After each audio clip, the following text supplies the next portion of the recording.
Good idea. Hello everyone. Welcome back to yet more um League of Legends. yet more League of Legends. Sorry, I just got a message from one of the people saying they can't find the lobby. Um uh As okay, always, there technical are difficulties. where are they in my friends list? There we go. Oh,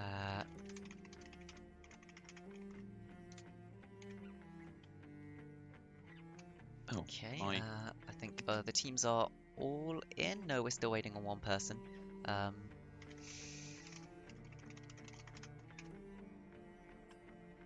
But when the teams are all in, we'll be all ready to go. Got the lobby not set up actually. The draft may not quite be set up. Um, Now it is set up. And I will just get it all ready. We have... everybody is here. Oh, okay, yeah, we do have everyone here. Right, cool. So, there's Top Girl. Link. Just throwing the links. First up, we do have Top Girl versus TLH. Anyone who was watching last week should have an idea of what might be about to happen, and might understand why Girl have added Tub to the start of their name. Yep, they are most likely going to be doing another Ultimate Bravery in their first game, so it should be very fun, interesting to see. I have sent the draft links, so both teams are ready to go whenever. I'll let them know. Start when ready. But yeah, it should be quite interesting. Then later on we do have the Air Mains versus Archeon Academy. I don't know the complete setup at the moment for where they are in both the leagues. Air Mains sitting at a tie. Archeon Academy Flash have a win. Meanwhile, in this bottom league, Top Girl have their tie, TLH have one loss. So both of these quite important for the teams to get off to the correct start.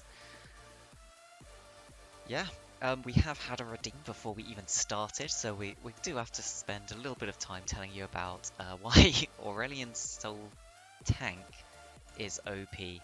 And the reason why is this champion is so fucking useless right now that you may as well just stand in the front line, build tank, and everyone's going to be like, oh, look at that minion. It's worth 300 gold, the best minion, we must farm it. They'll attack you straight away, you don't even need a taunt or anything. You build tanks that you don't die and you can tank for your team, and that is why it's OP, I guess. Like, I really struggle. Anyway, we are in about Here picks we and are in bans. bans. We can see Top Girl taking the classic Nunu ban. They're banning the Shen as well. And we've seen the Morgana on the other side. I mean, the Nunu ban is completely expected for against Martinder. You know, he's this Nunu one-trick absolute beast on the champion. Yep, he has So been I doing think very well on Morgana, so interesting TLH decide to ban it away. They don't want Morgana to go into the enemy team's Top Girl's hands, although Top Girl are doing Ultimate Bravery, so there's no guarantee that in the first game they will get that Morgana pick. and a Vayne being hovered and banned. So yeah, I'm just sort of wondering if they are doing Ultimate Bravery, just which bans are being brought out for what reason? Are they just rolling Ultimate Bravery on the sideline themselves and just seeing what comes up for them and just banning those champions away? Or if there is just some sort of in-depth analysis going on here for against the Ultimate Bravery could be. generator? It could be. Yeah, that's why the Morgana ban surprised me out of TLH, because it is the other champion that Martinda's been playing a lot of recently and been getting quite good at. So seeing it banned away when Girl are doing Ultimate Bravery is quite an interesting ban, because they could probably get that, or at least force one more ban out of Top Girl. Yeah, we see Top Girl ban the Inhibitor as well, which TLH did play in their, I want to say, the second game last week, and it did alright, but they did lose that game, unfortunately. And we see the Shatter Band in return, and the Stana first pick, pretty strong, Stana. Pretty strong. I assume they will be picking in order, doing their Ultimate Bravery. So this is probably a Skarner top lane. Honestly, Skarner top lane used to be played. It used to be a thing, so it'll be interesting to see how strong it is. Meanwhile, TLH getting one of Martinda's second tier comfort champions in the Nocturne. We have seen him play Nocturne and Olaf before, so definitely two champions there that you can pick up. Nocturne just being so strong because of that ultimate ability that he has. Yeah, I think Nocturne was picked for TLH last week. I just can't remember which game it was on, but I'm pretty sure it was in that series. I'm not sure which side it was. And the Leona as well, which actually I think is a really strong champion at the minute, especially in the support role. It has many options, to be paired up with for AD carries. As we see, Tugdual two very quick picks on the Maokai and the set. Already, Tugdual sort of got this very tanky draft. But there's no guarantee that Ultimate Bravery will allow them to get tanky. We could be seeing, very much Stridebreaker Maokai and Moonstone set coming through here. But actually, Moonstone set could see some potential of that with the shielding power on this be. Yeah. I do like the sense of irony from from Ultimate Bravery here, putting Maokai in the jungle. Put the tree in the jungle, Maokai actually has been attempted to be played jungle multiple times before. So it's not the worst. Everyone now and then does try to make it work. So they should be able to clear, even with some dodgy pickups for the runes and abilities. Rumble was the final buck in for TLH. Rumble ult extremely strong with the Nocturne ult, of course, because you can make it very hard for the enemy team to know how to get off of that Rumble ult. Yeah, Rumble could easily come out in the top or in the mid. Obviously, as well, did see some buffs this patch to his passive as well. He gets like attack speed on his passive, I think, when he overheats. But we're seeing the Tristana and the Jinx being banned out as well. So two sort of AD carry picks, well, very strong AD carry picks, and obviously the Tristana can be played mid as well. So there's a lot of I think these are quite expected bans. Obviously, TLH, not quite sure who's playing where, because last week they did swap around their roles a bit between the two games. So you never know who's doing where. Indeed, we do have Jinx Sivir banned out and Lulu Tristana in return. Lots of bot lane bans being thrown down.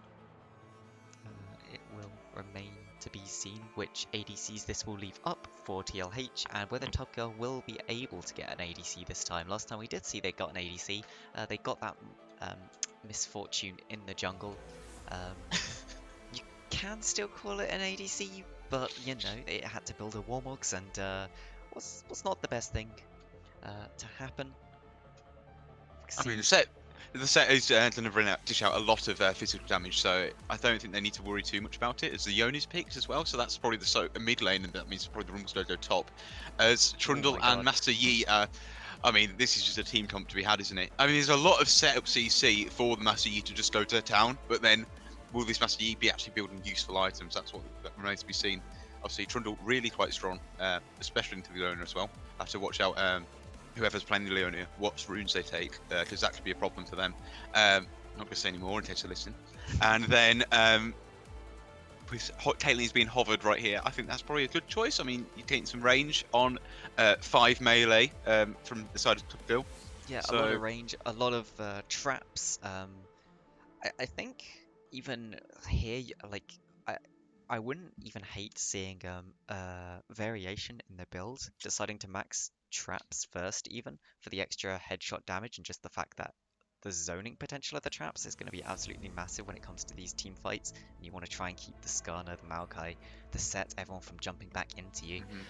Of course, they will be able to with that Q, but you don't really want to lock yourself down during the team fights. Yeah.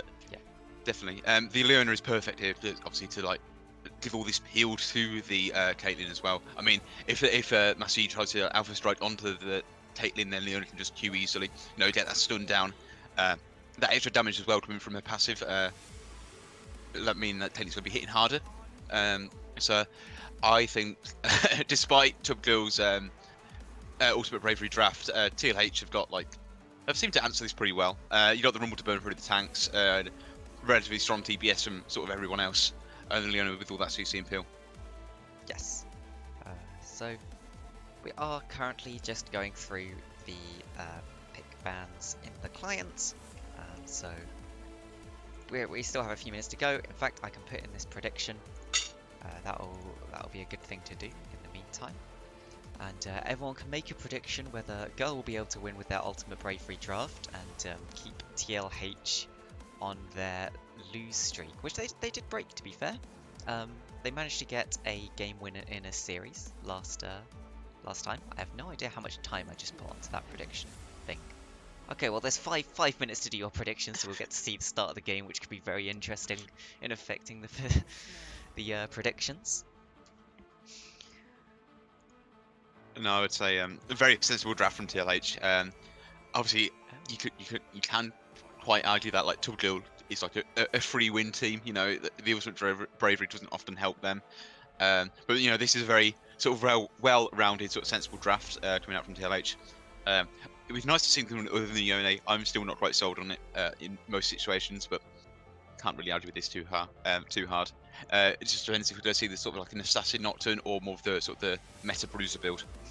Yeah, I think here you really need to do the Meta Bruiser build. If you go Assassin, I mean, who are you planning to assassinate here? The only person you can really get onto is the Yi. He'll just press Alpha Strike and yeah, then he's gone. He's gone. I mean, we don't know what they're going to be do. building, so I mean, there could be absolutely zero tankiness coming from Tubgil. I mean, Star's got his shield, Malkai's got the sustain set with the shield as well, but it's then might not be able to benefit from that at all. It's just I'm excited to see what is going to come out here from the side of the field.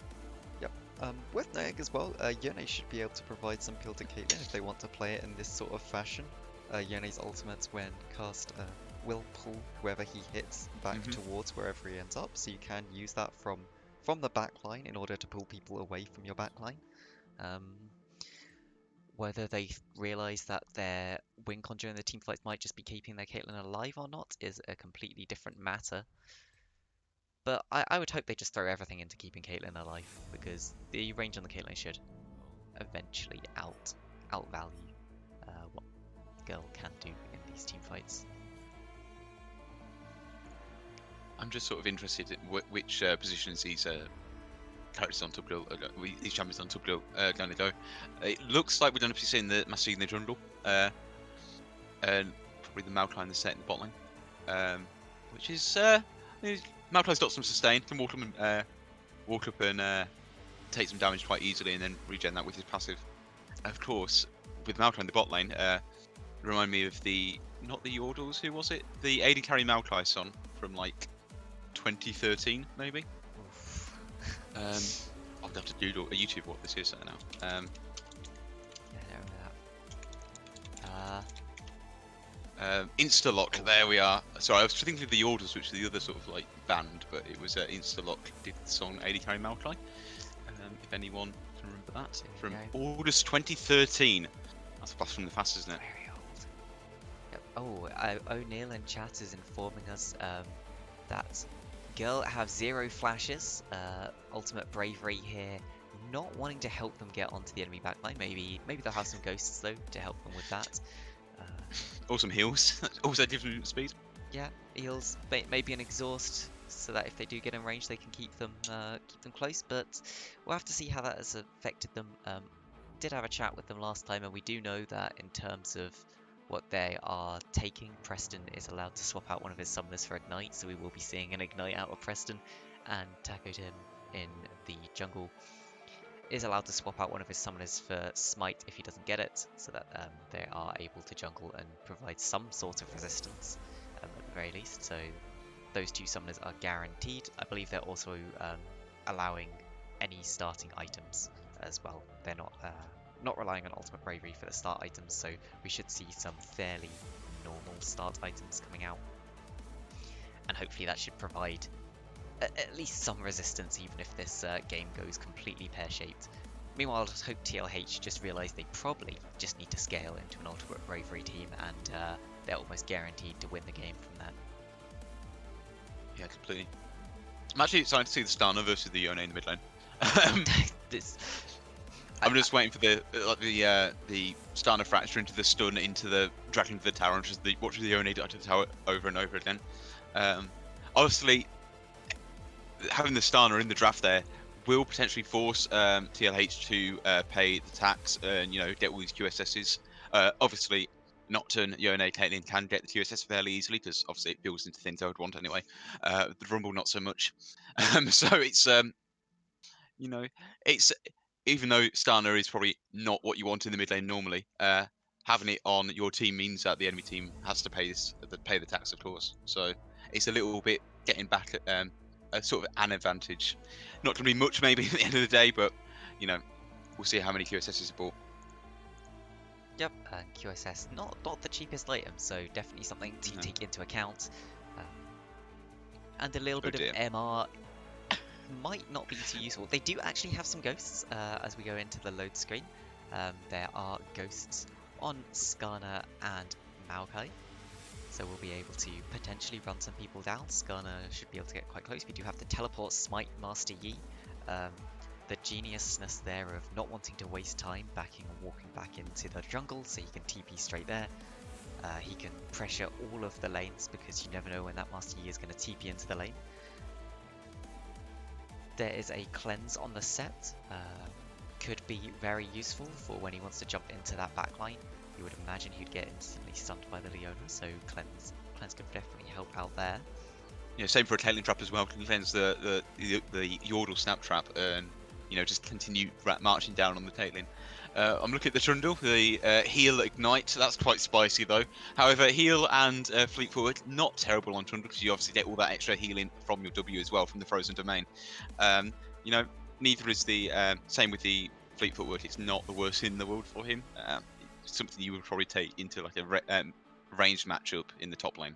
Obviously, Rumble not being melee, not being ranged and being melee instead, means that it's probably something like the Grasp or the Conqueror would be better, or the PTA of course with the Trundle Q.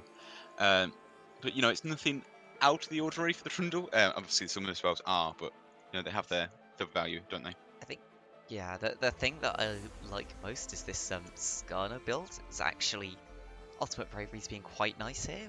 He's got the Ghost, he's got Ignite, of course, to help him get kills, but he has the Hail of Blades on the Skarner, so can get a lot of these auto attacks down very quickly near the start of the game.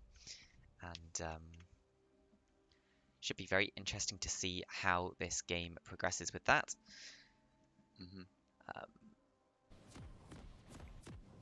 Just So trying starting to remember items which. just being picked up here. Ping's coming down in the mid lane. Maybe we'll see a 5v5 mid lane to start this game off. Lots of Doran shields being picked up by the side of Girl. Yeah, of course. I mean, I think the Doran Seals are expected, obviously, especially the Maokai. Doesn't want to be poked down that much. Just any sort of stain he can get really would be helpful. I'm actually seeing the blue smite coming down from the Yi, which is not really what you expect. You usually see the red smite for that extra sort of damage over time from the burnout. I don't think it does But that anymore. Red yeah, Smite, I believe, just reduces the enemy's damage is what it gives you over Blue Smite. And Blue Smite gives you the slight slow and a little bit more damage than Red Smite. That's why you tend to see Blue taken a lot more now because you don't see many 1v1s in the jungle anymore. It's not that common to see. And interestingly enough, we do have a nice spectator bug where you cannot see the Skarner pillars. Oh, there is one. Loaded into game after being stood on. Looks like it will be just the bottom side start for both teams.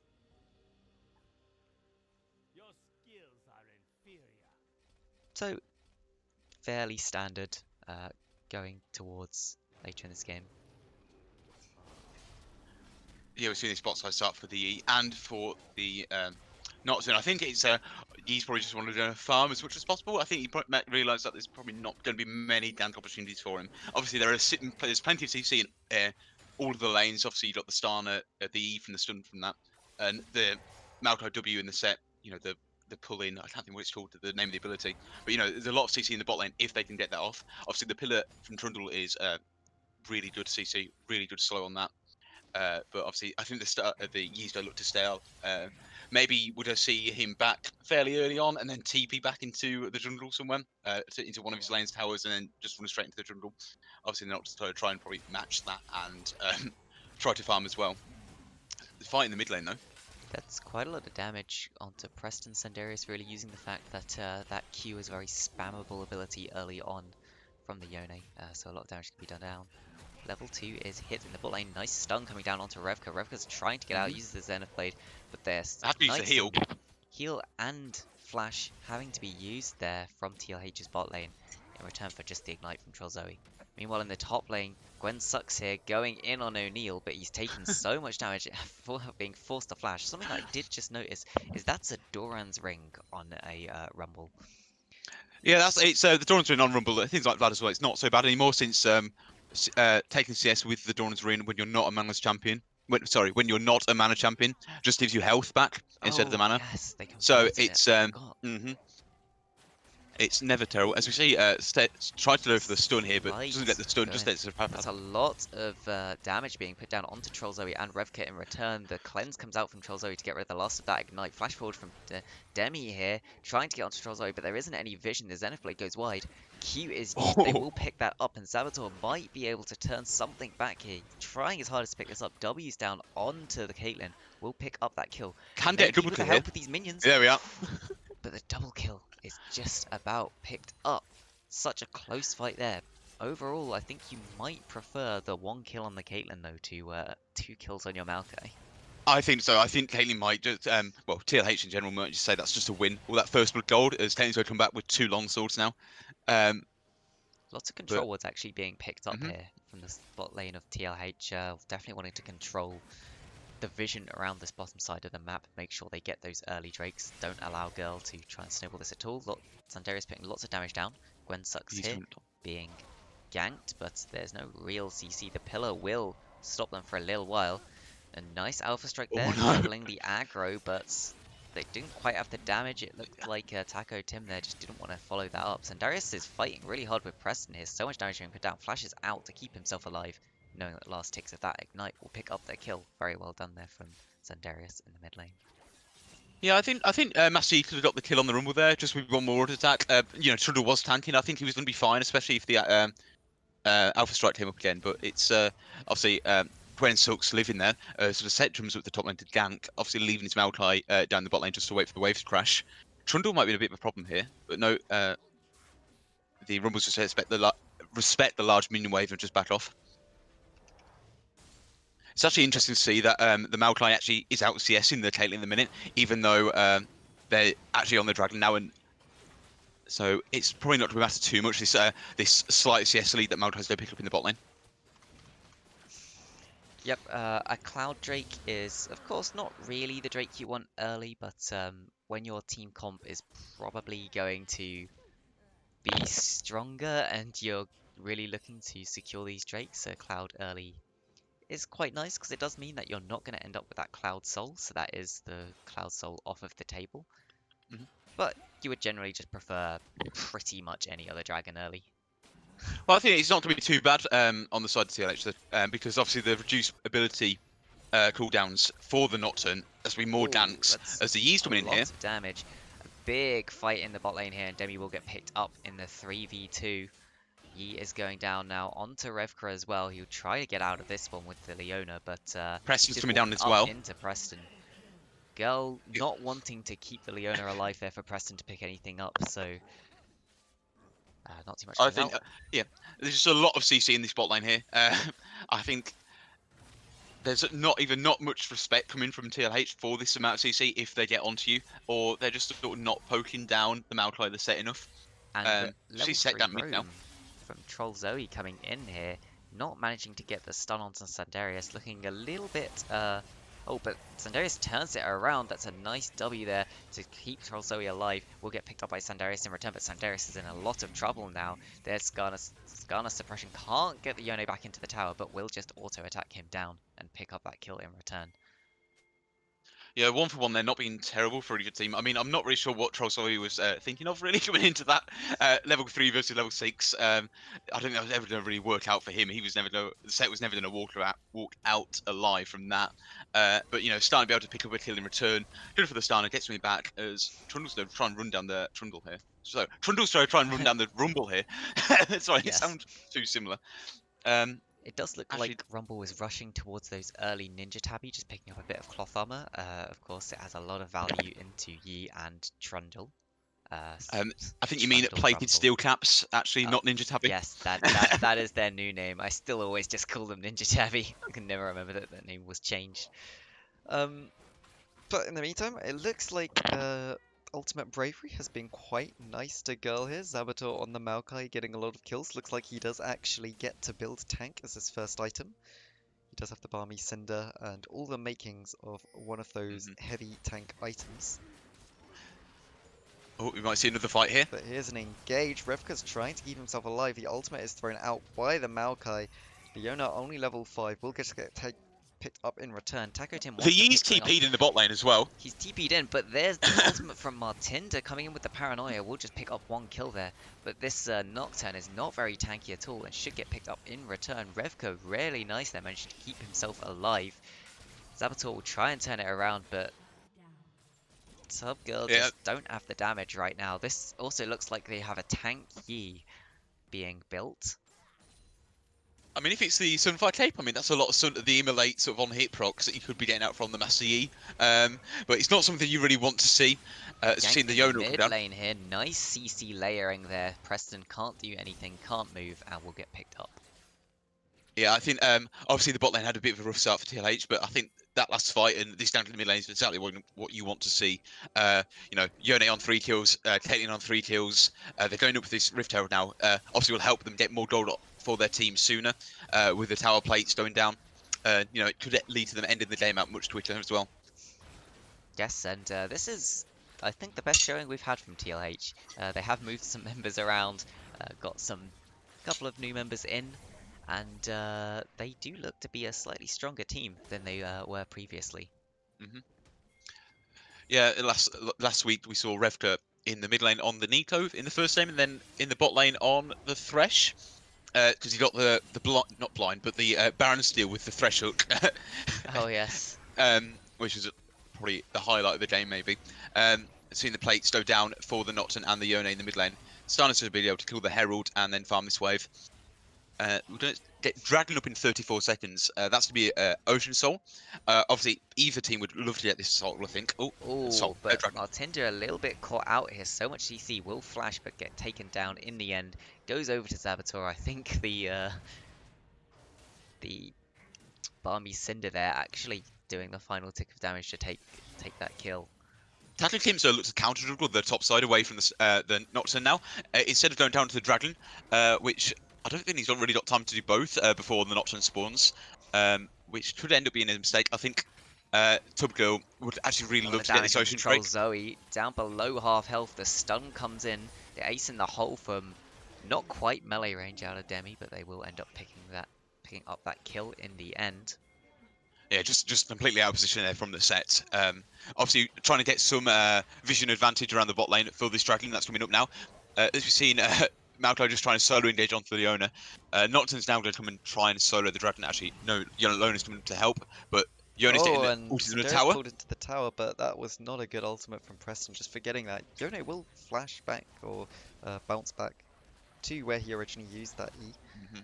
Yeah, O'Neal you need to. here going on to Gwen sucks, but Uh, not much going to come out of that. Yeah, for the Stana, you need to make sure you use the E first on whoever you're going to ult under tower. So then when you ult them under tower, you can then auto attack them and get the stun from your E. So it maybe was a possibility, but you know, the Yone wasn't really under tower far enough under tower to sort of die there. I don't think, especially with his the teleport thing down. I can't think what that's called either. I just Yeah. want to point out that the Leona here on Revcron Leona has taken Aftershock into a Trundle, which is obviously not a very good thing to do.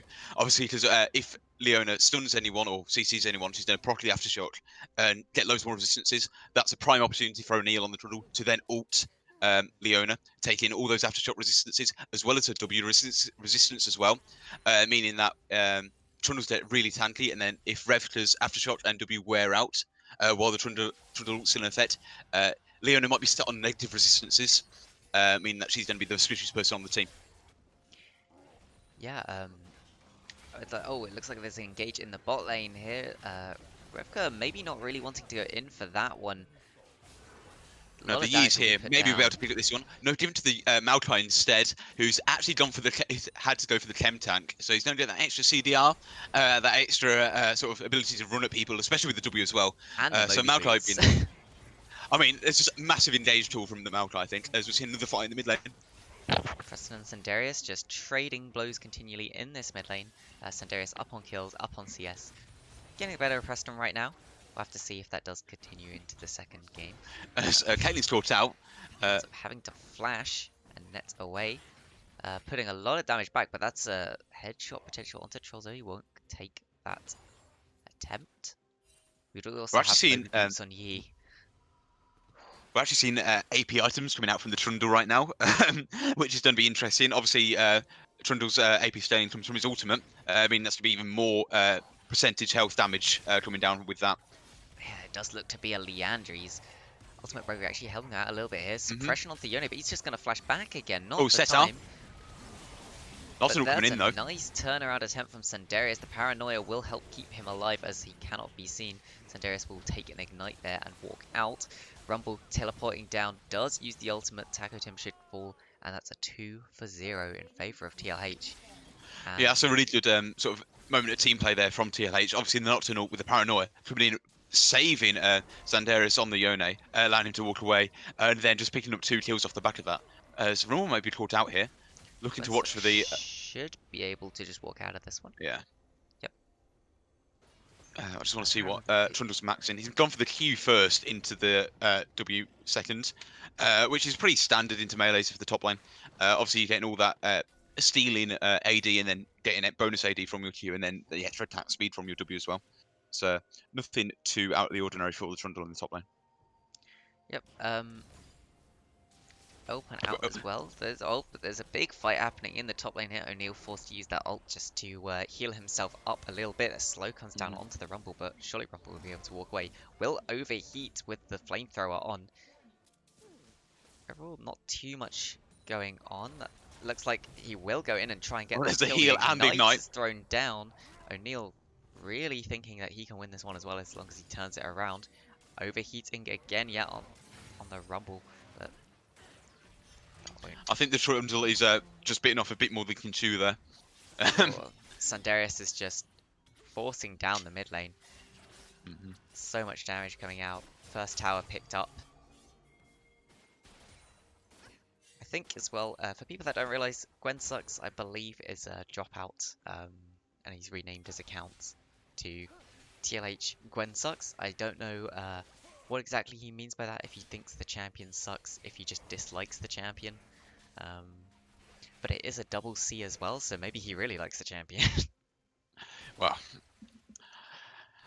I think Gwen's sitting on above 50% win rate at the minute, so clearly not that bad.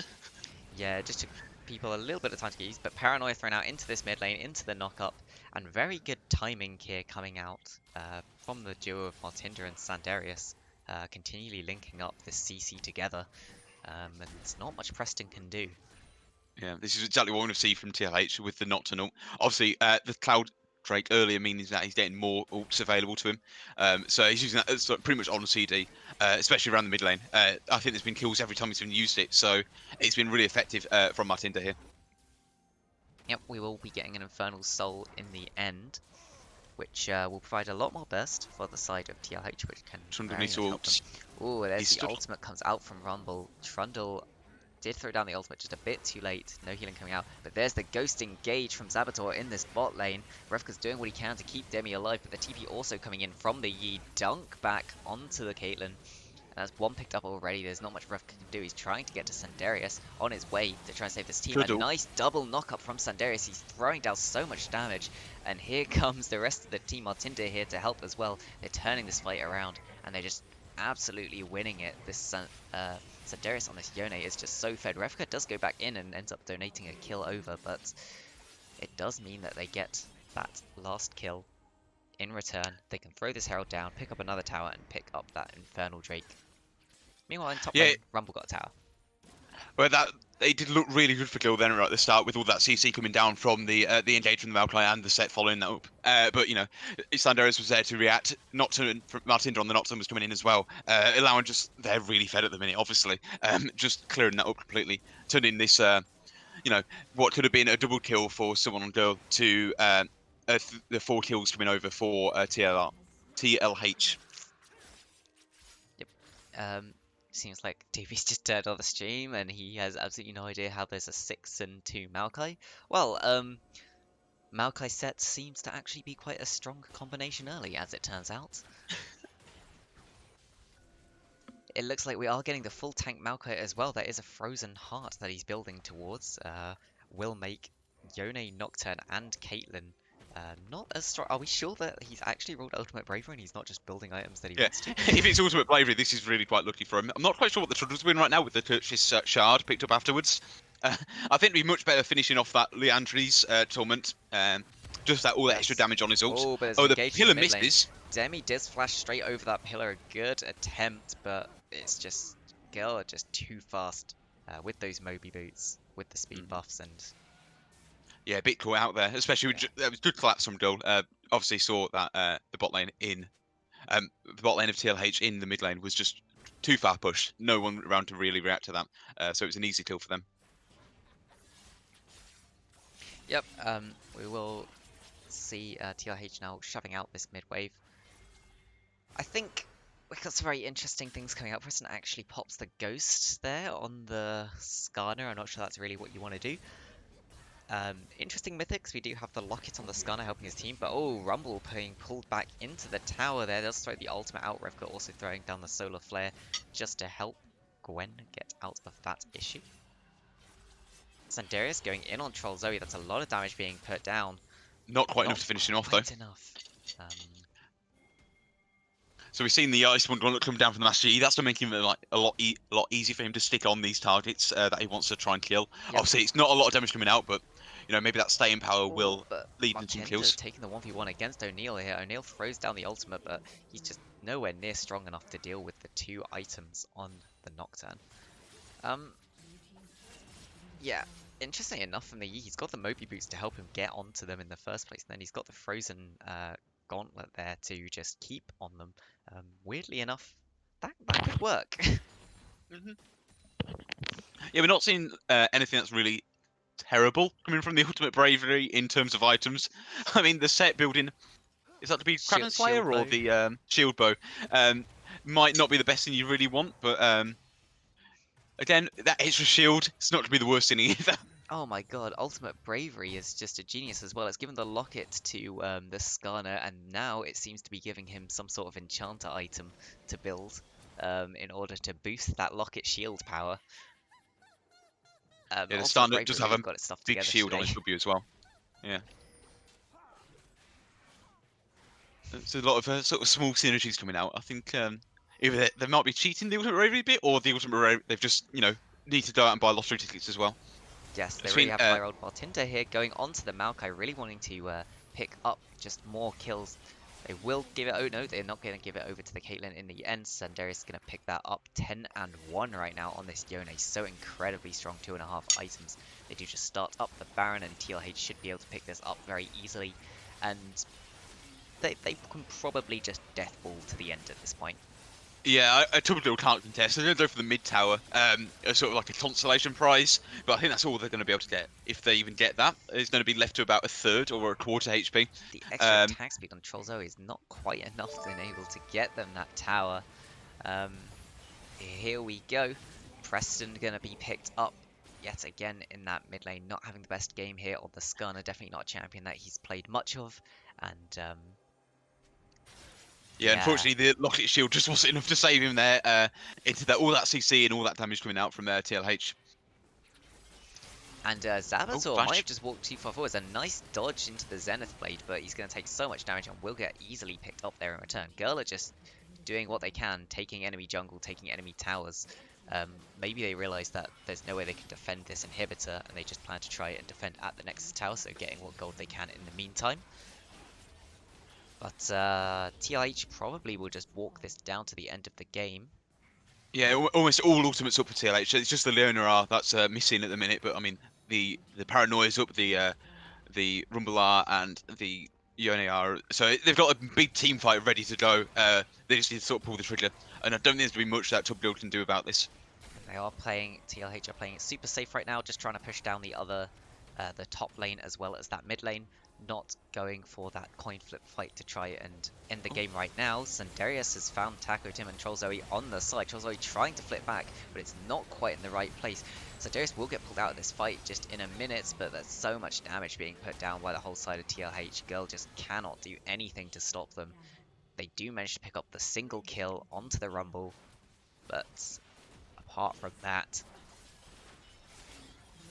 I think this should be the end of the game here. Yeah, there's just no damage coming down to Glow's team. There was a lot of CC, of course, we saw all of that, but, you know, even the Master Yi, who's only level... I can't even see, he's dead at the minute, so I can't see what level he is. I mean, it's just the Icewind Dweller and then Knight's Vow, you know, two fairly supportive items. That's not what you see on the Master Yi. There's just nothing coming out for him there. So, pretty easy game for TLH there. And they played it very well as well. Obviously, the 14-1 Yone, sort of what you want to see. And hopefully that's a sign of things to come for TLH as well. yep, they do pick up game one here in this series, and strong showing from TLH. We will have to see with a full draft coming out from the side of Tub Girl. Will TLH be able to keep this up or not? We'll quickly show the stats for everyone that loves seeing these stats. Blah blah blah. Anything stand out in particular? Not really. 12k damage on the Maokai. A lot of damage Almost from the out. tank Maokai. Yeah, almost out damaging the Caitlyn there in that game, which is quite funny, especially with so many kills he got in the early game. It was 6-2 at one point. Just we see Yi struggling the most to get damage down there. Tank build on Yi may not be the most effective. I'm not sure if he was maxing the Alpha Strike, but maybe. Well, yeah, we could have checked. Maybe he was also forced into maxing W or something. Yeah, we forgot to check the skill maxes, but there we go. And very soon we will be going into game two, but I'll just set that up. Do you think we'll see any specific bans, I suppose, out of the side of Tub Girl coming into this game two? Maybe the Yone. I think that was like the biggest threat to the team there. But I mean, it's really I think it's probably really difficult to like ban out things that you're when you don't know what you're gonna play yourself. Obviously, one option is always like banning out counters for your own champions, and then not knowing what you're gonna be playing isn't really the best thing to like desk counters for. Yep. Do have to be. You do have to try and make sure you have counters ready. I don't know what I was trying to say with that. That just kind of went really downhill. Whatever I was trying to say.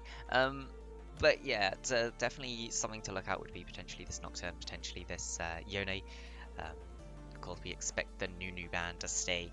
I don't expect the Nunu ban to be going anywhere. I think it'll be very interesting to see whether they decide from the red side to ban Morgana themselves. Definitely a very strong champion for Martinda.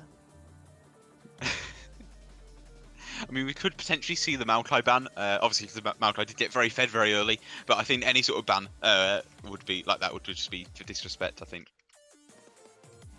Yeah, a little bit of disrespect. Of course, it's a fun league. You can have some fun here. So could be quite interesting to see if they do ban anything out from the last game. You never know. Maybe Zavator will be willing to play the Maokai again. It went quite well in that previous game, so we could be seeing yet another Maokai game. Quite unlikely, to be honest. We are still waiting on Zavator to join, but I'm sure one of his team can give him these links. So I'm just going to throw all the links into the chat right now, and then we can move straight on with game two, and we might actually, fingers crossed, be on time for our second series. Yeah, that was only, was it 23 minutes last time? So yep, we currently have 15 minutes before the next series is supposed to start, so do have a little bit of time. As soon as both teams are ready, they can start up the draft.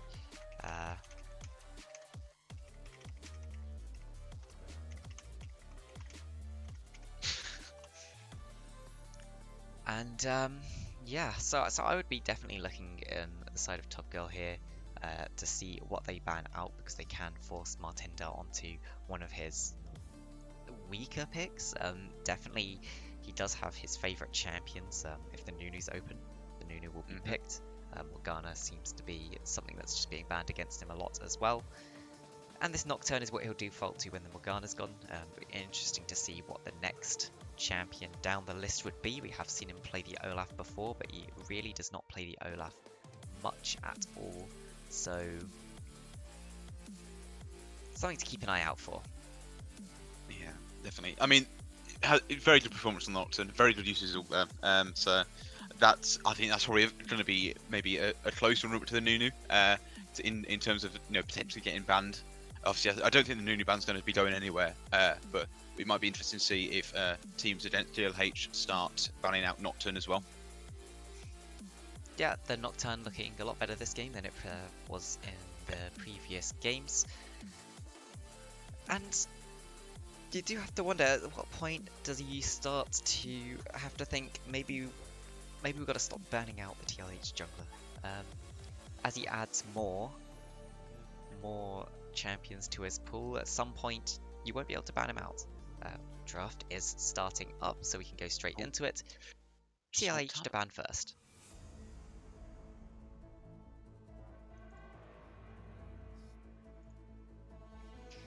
Running up the timer here, I'd expect to see probably somewhat similar bans to what they banned last time.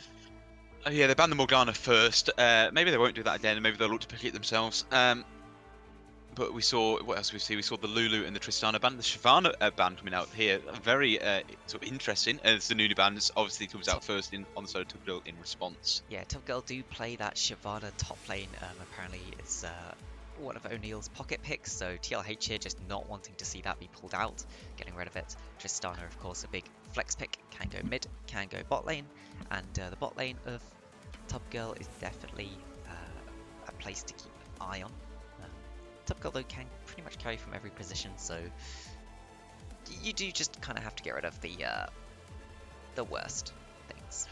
Yeah, it's interesting that we've seen TLH ban both the Tristana and the Lulu in the first rotation this time instead of in the last rotation. Obviously, they were banned 4 and 5 last game, but instead they've chosen to ban them this time in the first rotation here, as Martinder's been triple banned out, unfortunately. There's the triple ban. Might look to pick a jungler here and pick 1 or 2, just in first rotation rather, just so that he doesn't get like 5 bans against him, as we've seen Karthus now on the side of Top Girl. And yes, this is the Karthus not being banned out. Top Girl picking it up as soon as possible, as well as that Senna. Senna can be flexed between support and AD carry, so not giving too much away there. Karthus I would very much expect to be in the jungle though, and I know that the jungler for Girl has really been wanting to play this pick, so picking it up early for him. TLH putting priority on the Yone. It did very well last game. I'm not sure how much I like the priority on Yone though. When you have so much banned out from the jungle, unless TLH have something in mind that they want to be picking up here for their jungler later on in the draft that they think is not going to get banned out. Yeah, like I said, I mean, I think Martinder has to pick here in before the next ban phase, because otherwise he will just be banned out even more. I fully expect them to double down on that. And the Yone pick, it means that you sort of have to build a draft around that, especially when it comes out first. Obviously, the Yone has a really strong ult with the Fate Sealed, but then how can you try and get the Yone fed? That's the question that you need to ask. Obviously, we saw last time with the Nocturne, the Paranoia coming down consistently in the mid lane, providing kills on the side of TLH, as we see the Jinx and the Zac picked. So we're looking at maybe like quite a scaling team comp from TLH. The Zac, if we presume that's to be in the jungle, fairly good dance as well, especially with the Elastic Slingshot, and also great ult to sort of pair with the Yone. So having this sort of late game team fight comp, you just need to make sure you get there. As we see the Ashe picked on the side of the Twin. So Yes. that could be Ashe AD carry or potentially Ashe support, depending on which way they want to sort of place those. But I imagine we will be seeing Senna in support as Rumble is banned now. Yeah, I know Troll Zoe has played quite a bit of the Senna before, so I would be expecting the Senna to be in the support position. Also tends to just be better as a support, because of course it does get the extra gold per salt and gets more souls in support, whereas Ashe doesn't really get anything as a bonus for playing support as opposed to AD carry. Jinx, also great pickup as just a very late game scaling AD carry to help them play into this enemy team. And Zac is that magic damage jungler that will really help the Yone with the ganks and provide some frontline. TLH have a very nice start of a team comp here. Yeah, just how can they finish it off? How can they make it completely well-rounded? Obviously, needing a good sort of engagey support for the Jinx, I think, is probably better. As we've seen, the Twisted Fate and the Shen band, so that's a lot of globals coming out that are sort of now unavailable, and the Volibear as well. One of these meta junglers that we've been speaking about a lot recently, of course, because obviously just how prevalent and strong they are. It's just banned away in 5th book there. So I have to believe that's a top lane focused ban, because they should know realistically that this Karthus is likely going to be in the jungle. Of course it is flexible, but the Top Girl's jungler definitely wants to play Karthus, so I can't imagine they would be moving that to a different position. And the mid lane Cogmore coming out at Preston special. Everyone loves the Ignite Cogmore. And we'll get to see it yet again. Cogmore mid, really strong. You have to sort of wait till you get sort of like 2 items before you really start doing the big damage. Usually something like the Ludens, and then potentially, depending on the matchup, the Seraph's Embrace is always a sort of a go-to, depending on the matchup, like I said. But you can do a lot with Cogmore mid, definitely. Thresh, very good pick, of course. Very classic bot lane. Yeah. This is actually starting to look like a really well-rounded draft again for TLH. Just what they think about for the top lane. Potentially looking for something a bit more on the magic damage side, just so they're allowed to have the Jinx and the Yone just sort of break through being sort of the leader, the AD. But I think they've got enough tankiness really with the Thresh and the Zac, of course. So could see something like the Kennen maybe. That'd always be quite a spicy pick. Now, if they can play it, I don't know actually how much Dropout's been playing recently, but Karma here could round out this team comp quite nicely in the top lane. Gives you another way to help keep that Jinx alive through something like the Cogmore and the Karthus. Will just provide that extra engage that your team might need. And very strong enchanter, but it looks like they are looking for the Vladimir instead. Someone to get onto the backline, kill those 3 very squishy backliners from the side of Top Girl. Yeah, Vladimir also gets relatively tanky as well, just by building AP, and of course with all the sustain he gets. So, yeah, not a terrible pick. Obviously, been buffed recently as well, just ever so slightly. I don't think I would have probably said to go for the Vladimir here, but I can see sort of why it would be picked, especially if it's more of a comfort picture as well. Yeah, interestingly enough, Vladimir just being buffed and about to get nerfed again next patch. There's actually quite a few champions that's happened to. If you look at the next patch, many of the champions that got buffed the current patch are just getting straight up nerfed again. But Darius locked in response. A lot of damage. I believe the bleed still works when Vlad is pulled, so a slight counter there. There isn't really much of a front line for Top Girl. They will really rely on that zoning power that the triple AD C can provide, although it will be most likely be the AP Cogmore. Yeah. It would be interesting to see if because obviously there are 2 sort of main center builds at the minute. Obviously the Kraken Slayer Raised Blade, but you've also got the sort of the Grasper Iceborne Gauntlet build, usually going into Black Cleaver, which is obviously very tanky. So it'll be interesting to see what comes out. I think the Top Girl will probably want this sort of extra tankiness, but I think it's definitely up to the player. Yes. And there's another point that I wanted to point out for the side of Top Girl, but I was waiting for the full draft to be locked in to see if they would kind of go into it any more than they already had. They have, or at least the first 3 picks, that's a lot of globals. If the Ashe can hit the arrow on someone, on one of the squishier targets, that can guarantee a kill for Top Girl if Senna and Karthus just press R towards them. Actually, the more I'm looking at the Top Girl's team comp, I know it's a bit sort of out there, but you know, it has some redeeming factors, definitely. Obviously, the later the game goes, I think Top Girl might actually stand a chance, especially if Karthus is able to stack up Dark Harvest. But you know, with the Are they still doing Ultimate Bravery for Dame 2, do you think? Do you know? Or No, I believe their okay. plan is if they somehow win Game 1 on Ultimate Bravery, they'll do it again in Game 2. Okay. Otherwise, I think they play completely seriously. They are locked in with more of their serious picks this time, so... Okay. So it is definitely looking like a sort of a better non-Ultimate Bravery comp. And I was about to say, with the Dark Harvest on the Karthus, and sort of the Senate getting souls, obviously an Ashen, Codmore on 6 items, they've got quite a strong sort of late game fight as well. I think it's going to come down to TLH being able to sort of like get the good Yone or get a good Zaki for an engage, or just get Jinx popping off to sort of win these fights. Actually, I'm really excited about this game now, the more I look at it. Yeah. Ugh. I will be back in just a second. I'm sorry, someone is absolutely spamming my doorbell.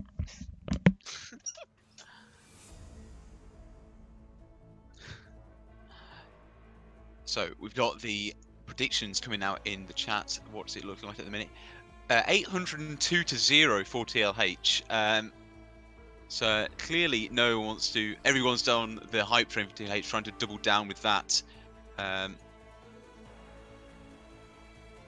Yeah, I'm actually looking forward to this. Definitely. Could potentially see some shenanigans level 1 with the Thresh Hook. Especially because 3 AD carries being very squishy. As the chat is now absolutely being spammed with copy pasta.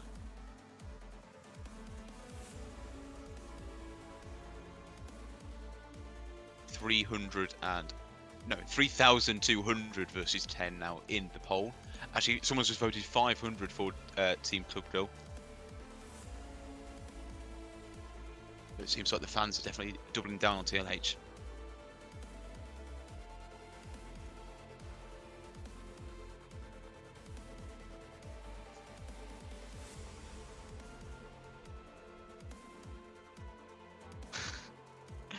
That sounds like fighting talk, Atomica.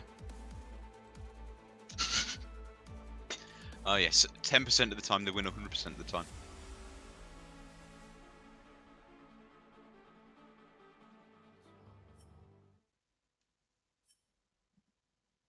That's the draft.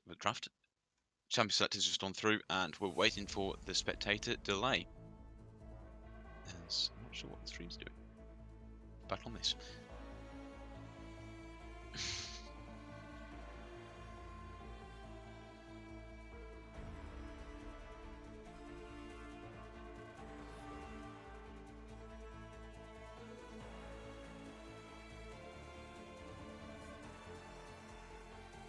Interested to see what the build path for the Codmore will be. Probably into the Yone, maybe looking for the Phase Rush and then the Barrier Flash. Obviously with the E max into sort of the Q max. Probably, I mean, I've mentioned this before in the Champs Select, but different center builds. But sort of the later the game goes, the more you sort of want to be on the Kraken Slayer, especially with sort of the very sort of medium-sized front line with the Zack and Vladimir. However, with the Yone diving onto you, you probably do want those extra talent stats from the grass build. Just see if we can just get the Ashe to sort of stale. Same thing with the Jinx. I mean, we've got 2 very stale in AD carries, but Jinx does slightly outrange with the Rockets, I do believe. And I think they have a lot more set up for the Jinx as well. However, Team Tubdale, gotta love the Cogmore pick. I've said this so many times, but Cogmore pick just such a nice pick. Easy wave clear as well with the E and the just E and then ult the back line, or if you want to go for minion dematerialize, so you don't even need to ult the back line, you ult the front line, and 2 spells you wave clear each wave. Carthage with the scaling pick, not probably go see the Carthage be ganking a lot, but the Zac we probably will be seeing gank a lot as well. Just to try and get these picks going, especially around the Yone as well. I mean, Yone was 14-1 last game, I do believe. So we could see that come out again. If he gets that fed, I think it could be game over. Okay, Where sorry was the about scene that, ban? I'm back. Wasn't there? We are still in spectator delay, so thank you for covering that. Yeah, so this will be quite an interesting game to watch. We'll have to keep an eye on the center stacks, because of course it's center support. Definitely. I think Same for Karthus Dark Harvest as well, if that's what you choose to go for, but I don't think you really go for anything else. Yeah, I think realistically though, the top half of the map is the map that we really need to keep an eye on, see if either of those lanes, or especially the jungle for Tub Girl, gets snowballing, because Yone Kog'Maw as a lane so volatile. If one of those starts to get really far ahead of the other one, it just starts to become impossible for the other one to play. Definitely something to keep an eye on there. I imagine that the two junglers will be wanting to gank a lot, so be interesting to see if Preston adapts his warding to fit the Zac ganking. Yeah, it's very easy for the Cogmore to be able to sort of not die to the Yone as well, though. It's very easy for the Cogmore to play back in the lane. Obviously, the Zac dance, like you said, elastic sling shot could come from pretty much everywhere. So it's about the amount of warding they around the mid lane. So control wards probably from Karthus and Cogmore would be essential. So in Cogmore, pick up the Comet, looking for a bit of damage. A bit risky though, I always find. The Domination Tree secondary, that's a bit sort of out there as well, I find as well, when I play Cogmore mid. Vladimir has the Phase Rush, Darius with the Ghost, and then Conqueror. Karthus, as we said, with Dark Harvest, and Zac with Aftershock. And Yone has Fleet Footwork, while both AD carries are running the Lethal Tempo. And Senna has gone for the Glacial build, so looking to get that Kraken Slayer and Rage Blade. So dishing out all the damage, while Thresh has gone for sort of the more aggressive frontline Aftershock rather than the Guardian. Yes, something that I do think is quite interesting. We do have the Ghost on the Darius, so making sure that you can run people down. Vlad choosing to take the teleport, so wanting to be more team orientated, wanting to try and get those flank teleports off. I'm just worried if the Cogmore's going to be missing, well, either the Inspiration Tree or the Precision Tree secondary for that extra damage, or and Presence of Mind, or just the extra mana and Wave Clear from Inspiration. I don't really think, in my experience with playing Cogmore mid, the Domination Tree doesn't really do enough for you, especially when you go Cheap Shot and Relentless Hunter. Not really sure why you're picking that, Preston, but hopefully you can see it play it out and see it work for you. Yep. And finally we'll get into game. Looks like we somehow managed to load in early there, and we're just stuck looking at a, a screen with no timers moving. I've not had that happen before. Kind of interesting. We do see some quite interesting Looking off like, to start. yeah, looks like Tubgill's going to be stacking the bot side, preparing for the invade. However, TLH are not going to go for the invade. They're looking to just 5-point this. So sort of double defensive sort of openings from both these teams. Obviously, Tubgill looking to defend against an invade. That's just not going to come. Yes, something I'd like to point out, we do see the rejuve beat on Martinder Oh yeah. here, being taken over the refill pot. So wanting to be slightly more greedy in his starting build here, get 150 gold off of that eventual Warmogs that we would expect him to be building. Mm-hmm. I do always like to see players who decide to start with these greedier sort of starts. Yeah, we could have probably seen double control ward as well for the Zac if he wanted to go for that, but like I said, being greedy, playing for himself here, using that 150 gold for the rejuvenation bead. But everything else seems pretty standard, to be honest. Both junglers starting in the bot side, looking to path up. Obviously, Karthus needed to farm, get the level 6 as soon as possible. Whereas Zac might, he could gank anywhere really from level 2, especially with his E. Yep, we will obviously have to track where these go. Preston getting some very nice trades onto the Yone level 1. Yone not the strongest level 1 champion, of course. And Preston trying to use that advantage that he does have early very well. Yeah, Preston chooses to go for the Storch as well over the Gathering Storm, meaning that he's going to do even more damage in the early game. Just help him poke out the Yone. As we're seeing a good trade from Troll Zoe on the center here. Already starting to stack up souls in its enemy team. Yes, and slight CS advantage already being accrued in this bottom lane. Oh. But we see Hook level goes 2 wide. being hit in both top and bot lane. Girl absolutely just bullying TLH's bot lane right now. Let's see where Something I this did. continues. Yeah, something I didn't think about until I've just seen it there. But I mean, with the Ash slowing on auto attacks anyway, I think maybe the glacial augment on the center may be a bit redundant anyway to begin with.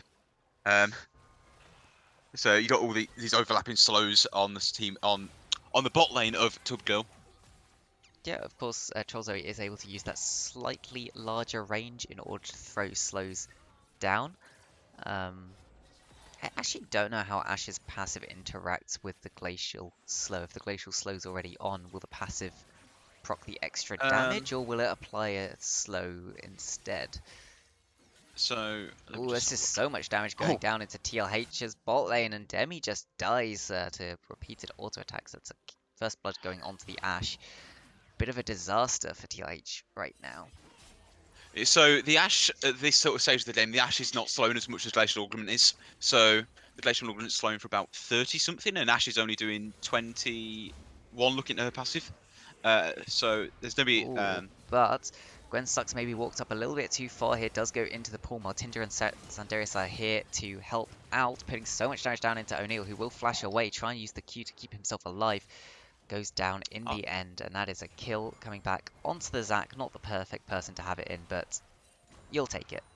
yeah, I So think that was Red Buff that picked it up before the Zac. Obviously the Yone faded away and procced she thought the execute, but then it just was like a slither of HP, so Zac's Red Buff to just take him out. Um, so as you said, yeah, a kill coming back onto the side of TLH is good news, but then Zac isn't probably where you want that. Exactly right. Would have much preferred it on the Yone. So Um, I see something spicy already for girls bot lane. Troll Zoe here picking up the Sheen on Senna. Um, Sheen on Senna. What do you that think? is a. I have okay. I'm going to be called out in the chat. I feel almost immediately. Senna mid. Um, really quite strong into melee matchups. She just get to harass forever with and farm for free, especially with the Grasp with the Undying. But there's a really quite intricate build you can go, including Essence Reaver and then Navori Quick Blades. So it basically double reduces your Q's cooldown, allowing you to like, basically Q instead of auto attacking. It's Ah, it takes a long time to ramp up, but once you get going, it's very spicy. I'm happy to see it actually come out here, if that's where we're going, or if it's just to be the Essence Reaver. yeah, we might just see the Essence Reaver come out for that extra mana return that it does provide. Meanwhile, we do see an advantage has been built up here for the side of Girl. Only about 800, 900 gold or so. But when we look where that is, that does come slightly around the rest of the map. Oh, there's an Oh, 10 engage attack. from TLH. There's so much damage going down onto the Zac. He does get the pullback onto Zabator. Exhaust is thrown down onto Jinx. She's just about keeping alive. The W and the auto attack from Revco will pick up that first kill, but the health bars are incredibly low. They're not going to be able to go and get anything more. But one kill, very nice pickup. I feel like Trollzone misclicked there, because they flashed forward and looked to attack. I think they were looking to Oh, attack the there's an Jinx, engage especially in their the fighting top top lane. lane. O'Neal ghosting, trying to get away from Gwen Sucks. We'll be able to just walk out of that one. Yeah, I feel like Trollzone flashed forward and then instead of attacking the Jinx, clicked on one of the Zap blobs, and then subsequently died because of it, which is a very unfortunate, as the Jinx was like only on like 20 HP or something. So I think that could have been a kill for the Zoe there. Sorry, for the Senna there. As we see, Carthus actually steal away the blue buff from the Zac. Obviously, Zac's not a big, so doesn't really need the blue buff because he's not a mana champion. Only really gets the cooldown reduction from it. But you know, a win's a win for the Carthus. Getting closer to level 6. Well, he's level 6 now actually. Well, Zac's only level 4. Yep. And overall, you gotta say that this seems to be going in Girl's favor. Um, yeah, that Vlad will eventually become a problem, but as long as the backline of Girl doesn't really group up together, Vlad can only do so much. Ultimate coming out from Sindarius here, but so much damage onto Preston. Preston flashing away. Dodged a bit, but will get picked up in return. But there's the little Cogmore passive, the ultimate from Taco Tim, and that is a kill into Karthus's pockets. Overall, a win for the side of Girl yet again. And yeah, you gotta be Yeah, very careful. yeah, I think it's lucky that Taka Team had and could ult and obviously killed the Yone. It's going to be a bit of a worry now for the Trogmore if he's going to be able to, if Yone's going to be able to run him down. But he shouldn't be too bad, especially with the ultimate down. Preston did actually just walk back into the ult there. Unfortunately, he did look to be out of it, but then like tried to like juke it and it actually juked into it. Unfortunately, but Yeah, seems to be a setup for the dragon. except for the dragon. Toggle was saying could Yone have W'd there to get the shield from the minions? No, he actually did try and use the W for the kill. That was the part that Preston flashed away from. So there wouldn't have been the W there. He could have also attacked a minion for fleet footwork perhaps, but the heal from fleet footwork probably not enough to out-sustain the Karthus Yeah, ult. I think he was probably dead there. Don't think there was anything he could have really done. It was obviously the Oh, dragon he had come down for flash Team up. He Bill. could have flashed the Kog'Maw passive. He could have done, definitely. Yeah, see Dragon come down for Team Dill. Obviously, Karthus still level 6. Oh, down though for the time being. Martinez just hits level 6 now. Coming down for the Krugs. Could look to gank bot lane next. So, might be expect another fight in the next maybe 20 seconds in the bot lane. Yep, this is definitely something to watch out for. Is where this Zac tries to move and use his ultimate. Which lane they try to get ahead. Jinx will be incredibly strong if fed, but oh, it looks like they are going onto Revka, and that's a lot of Oh, that's damage. it. Oh, Enchanted Crystal Arrow hits from Zabator. Demi's in a lot of trouble here. Tries to turn around and just put some damage down before she dies. Realizing that going to be 100% dead there. Oh, it's another fight in the mid lane. Just a little trade. Sanders putting Doesn't some actually damage on dodge the Preston, but Bloodmore ult there. overall loses out on that trade. Preston looks like he wants to try and run down and get a bit more damage. And they have to be careful because soon Karthus' ult will be back up. There's an engage from Martinda, but I there's don't no think one to Martinda follow wants him his up. fight. I don't think he Exhaust. wanted that fight at all. Exhaust thrown down, he does manage to clear out the wave, but will flash away. I'm not sure the flash was actually needed there. It looked like he had quite a lot of health left over, and should know there was no real CC left that girl could use. Just coming to the 10-minute mark, and Senna has, I want to say, something 34 stacks currently on her passive. So we're starting to ramp up, looking to get sort of 50 stacks in the next 2 or 3 minutes, I imagine, as they're back in now. As we're looking for a dive in the top lane. That's a lot of damage being put down. The E will put some extra damage. Pull goes down onto the Vlad, but he will be able to just walk out of that one. And this top lane matchup could start becoming a real problem for the side of Girl. If there's one thing you're happy with if you're TLH right now, it's that your Vlad is ahead. Vlad definitely a champion that can turn these team fights around completely if he gets off a good flank. Yeah, especially looking at sort of the swishy bot and mid lane on Team Dill. You know, there's not really much the Senna, the Ashe, or the Togmorn can do about Vladimir like pulling underneath them with the ult down. Obviously, the Enchanted Crystal Arrow can come out. As we can see it come down in the bot lane. However, just the Lantern away. Demi, Lantern, easy to dodge there. Yeah, that was a bit of a reach, I think. I don't think there was really any chance I was going to get anything out of that. I think it was pretty clear that the Thresh was still about. Preston bullying Sandarius now, really using the added range of the Cogmore to just put so much damage. Sandarius has a lot of healing already. I think maybe he has the Bloodline Rings, but ultimate used in return.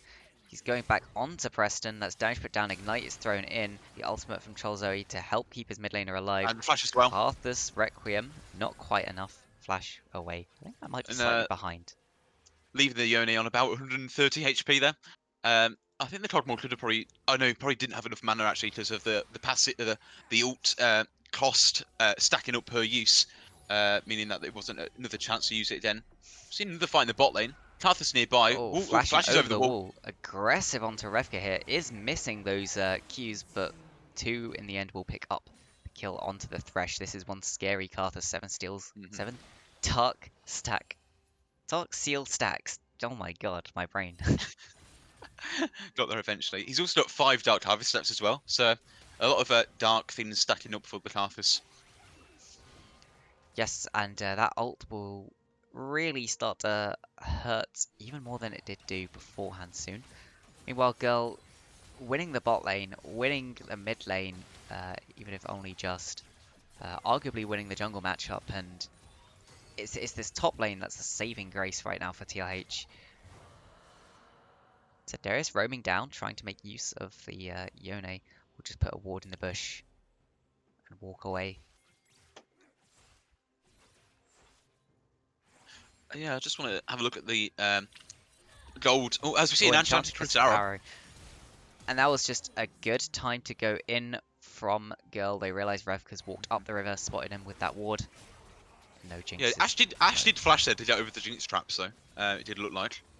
So that obviously won't be up for the next 5 minutes. Did get Jinx flash in return, so not too much. Ooh, O'Neal potentially turning this around. That is the No W minions, forced out. and the Ultimate comes down, and very nice pickup there from the Darius. And yeah, yeah, as I say, it's a good use of his Q, clearing out the minion wave, meaning that as soon as Vladimir comes out of the pool, he's tanking tower as well. ooh, Good nice flash from flash. Preston. As we've seen the second dragon being picked up by Team Tubgo. Oh, is that swimming in? Could be a steal. It doesn't get the steal. Does Will not die here in manage to pick it return. up. Doesn't have Oh, flash that to use the bot lane. Super Mega Death Rocket almost taking out Troll Zoe there. But Girl will probably be able to pick up this kill onto the Zac as well. Revka's going Gives to it just Preston. throw a hook, but he might have just given his own life. The slow's coming down. There's just nothing he can do. Yet another kill, Attacker team yet picks another it up. Dark Harvest going into the pockets of the Carthus. Do you think he will finish his Mythic, or do you think he's going to upgrade that Dark Seal first? I think you've just got to go for the Medchester there. Yeah. I think you don't do anything other than that. Ooh, Seeing another fight in the top lane. flash forwards was instantly met with the flash ghost from O'Neal, not wanting to give any gold back to this Vladimir, realizing that at the moment he is the point where this team could start to fall apart. Knows not to let the Vladimir to get anything that he really needs. Vlad has picked up the Swifty boots, so he will be able to run people down a little bit faster. Will have a slightly easier time getting onto that backline and staying on that backline.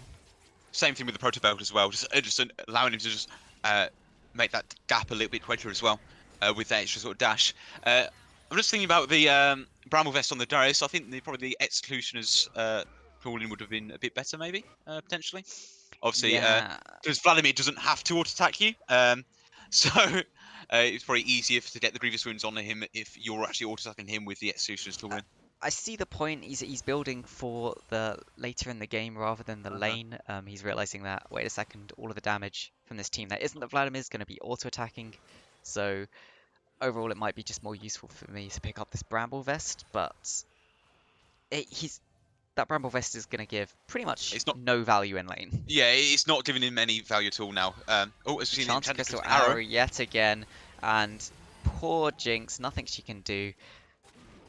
We actually And saw the Requiem use there as well, but Zabator decides to take that kill away from the Carthus. It could have been an easy Dark Harvest stat for the Carthus, but no, Zabator on the Ash is looking to be greedy. Carthus is looking to gank though onto the Thresh. The Wall of Pain comes down. oh, Senera, and that's it. Easy as that. Thwarting Shadow thrown out. O'Neal actually pulling Gwensucks back on top of himself. That's a lot of stacks. Sandarius trying to engage. TLH looking a little bit desperate right now. Gets the shield. Will manage to take that 1-for-1 trade in the mid lane. Will be a slight advantage there to the side of TLH. They do get the assist gold as well onto the Zac, but Yeah. it is a whole wave that's going to be missed in the end. While Tinder here having to jump out. And the gold lead right now is massive. 6,000, 6,500 even for the side of Girl. We're actually looking on the center for the Divine Sundra. Obviously looking to deal with these tanks, so it's not going to be the Essence Reaver. So Senna's obviously going to be getting the extra penetration and the extra damage to the tanks on the sort of Spellblade passive. Now, I really like this just because the main way that Girl will lose this game is if the Vlad gets onto the backline and manages to just one-shot them. The fact that Senna here building a sort of slightly more tanky build, that extra health is really going to help keep her alive from any sort of engage that the Vlad would make. So I think it's a really smart pickup here. But here we go in the mid lane. Sandarius forced to flash away, and Yone with no flash, not a fun time.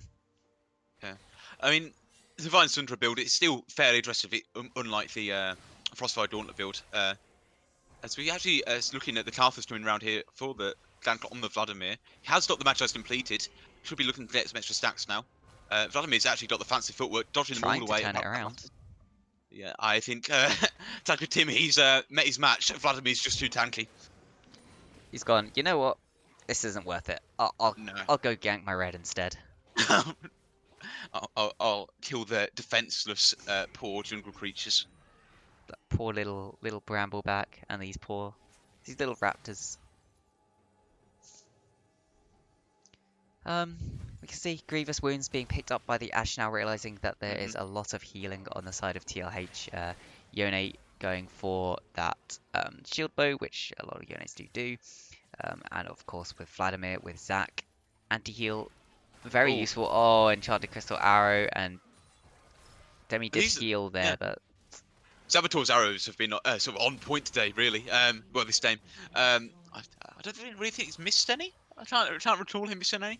So we're just going to go out on the limb and say he hasn't missed any at all. ooh, a pull So it's a in fight in by the top lane. Neil. Does force the W out of Vladimir. Looks like he wants to keep going. Ghost is channeled. The ult is traded back by the Vladimir. Tries to flash away. Ultimate from O'Neal just to close that distance, but he's taking so Oh, much misses damage. the Q. Misses the Q. Oh, that would have been the kill on the Darius who hit that Q. As Team Tail do pick up the dragon there, now on Soul Point, ready to get the last dragon. And it is a Cloud Soul that's more ultimates, and you know Good what? swipe from the Zac. It's going to be incredibly hard for Yeah, TLH to pull back. yeah, there is a sizable lead here. 6k, 7k actually. I can't do maths. 7.5k lead for Team Dill. Most of that is sort of on the Jinx. 3k lead on the sorry, a 3k lead on the Ashe over the Jinx. Sorry, as they're looking to get the Herald. Of second Herald, looking to get maybe breach mid inner tower. Got to be quick close. The Baron is spawning soon, but I think they've got this in the bag. There we are. Yep. Who's going to pick it up? Is anyone going to pick it up? Oh, Klaus has gone back for it. Slight communication error there on who's going to take this Herald. Of course, you hate to see it when you work hard and get the Herald and then no one picks it up and you just leave it there. That's literally probably the most tilting thing in the world. Yeah, at that point you've just given one member 25 gold. You've basically killed a melee minion. And it's considerably harder to kill than a melee minion. Oh, Vlad potentially going to gank the mid lane here. Preston could be in a Cogmore lot has of flash. trouble. It flashes out, yeah. He's fine. Yep, The little no bug hook in the comes mid lane out, no can't really be play. caught at the minute. Yeah, I'm not sure why Revka didn't really go for the hook there. Didn't flash forwards into the flay either. Troll Zoe a little bit out of position. Gwensuck's coming around, making sure there's no blast cone there. The Senna will try and run away. It's slowed down by the Zac. Will flash. Keep himself safe. Yeah, Trollzo getting away from that fairly easily. No real harm done. Losing the flash, of course, that's to be quite bad if he gets like Yoni ulted on. But obviously, hopefully, shouldn't be getting caught into that position. As we see Yoni on the Cogmore in the mid lane. Pretty much a melee range ultimate here. It's a lot of damage being traded back and Requiem forth. as well. Requiem, but oh, it's not quite enough. Will the little Cogmore passive be enough? Revka actually walking too close there, although the lantern was thrown, was not able to take it far enough away. O'Neal trying to go in onto this Thresh is a little bit stuck though in the 1v4. Will get picked up. That's some gold into the pockets of the Jinx. Yeah, 2 kills on the side of Team TLH. That's something that obviously looking for that to get back into the game. Doesn't really close up the goal difference by any sort of sizable amount. Obviously, the biggest shutdowns are on the Karthus and the Ashe at the minute. So hopefully we get some kills, maybe onto the Jinx, maybe onto the Yone by killing the Karthus and the Ashe. Get all that extra gold. Could be a way back into the game for them. Could be indeed. Soul. Let's have a soul check on the Senna, I guess. 79 right now. Doing very well to stack these souls. Or well, 79 is actually not that high for a support Senna. Yeah, usually you do see something more around like the 100 by 20 minutes. But obviously there's been a lot of action. 8 assists, so obviously has a lot of gold in her pocket anyway. And no. Carter's picking up the blue buff instead of the Cogmore. That's probably not what you want to see. Yeah, I think they really wanted it on the Cogmore, but oh well, Carthus at least does make good use of a blue buff, so it's something. It is. We've got the Requiem in 40 seconds, so we could be looking for a fight into the Soul Point, the Soul Dragon, and that could be sort of a way for Team Dill to close out the game. Obviously, this fight into the Dragon, into maybe the Baron if they got the time. Yes, TLH However, look like they are just prepping for this dragon right now. They're clearing out the enemy vision from their own yeah. jungle. I think TLH know that they have to fight for this, but they know it's going to be extremely difficult as well. Still about a 7.5k gold lead for Team Dill. Yeah, Karthus does still have that Herald. Um, oh, Gwensuck's going forward there, trying to get some damage down. They did put a little bit of damage into the Cogmore. But it was traded back for a lot on the Vladimir in return. Herald is summoned in the mid lane, so someone from the side of TLH will probably need to stop this if they don't want to end up losing a tower. we've got 30 seconds on the Dragon right now. Yeah, it Tough choice to make. seems Martinder might look to get the steal. He's only one level behind. Of course, he can get in and out of the pit with his Z. So it seems to be a bit of a fight breaking out. Martinder's Gwensuck's channeling the getting E. poked Goes down. in onto the Darius. A Might look to slight walk away though. stop there, but Gerla just turning it around. There's the Requiem coming out. How much damage is it going to do? That's a lot of damage. Sandarius into the middle of the enemy team will get picked up. It's a 3-for-0 so far in favor of the side of Girl. O'Neal just forcing Revka down as well. Demi, the only one left alive. Herald will get one charge off. Yeah, And it looks like 4-0, and Taco Tim obviously getting the Dragon as well on the backside of this fight. Might look up to go to the Baron now. Obviously 20 seconds on the Zac on the Yone, so there's plenty of time for them to get the Dragon here. The Baron here, especially with the clock more damage. Yep, and it's a 20 stack Medjais on the Karthus right now. I'm kind of interested. There's no Medjais or anything being picked up on the Cogmore, maybe realizing that he'll be quite easy to take down and is probably the first priority target. Yeah, Toddmore is. I mean, obviously Toddmore has loads of range, especially when you get level 3 of the ultimate. But again, he's really squishy to take down. So probably a good choice by Preston not to go for the Magi's. He does go for the Horizon Focus, which is something you usually see a bit later on in the build, not necessarily second. But obviously, the extra damage to be getting is still going to be enough. Yeah, it's a lot of extra damage if he does manage to hit the skill shots, which is not the hardest to hit on Cogmore, especially with how spammable they are. He will be needing a blue buff most likely though. Yeah.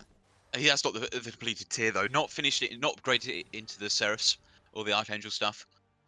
Which you probably could have done instead of the Horizon Focus, but obviously Horizon Focus even 115 AP, buffing the damage up by quite a margin. Yeah, so much AP, and I think it's a 10% straight up damage buff pretty much onto any of Cogmore's skills. Yeah, so obviously mobilizing a champion increases the damage you deal by 10%.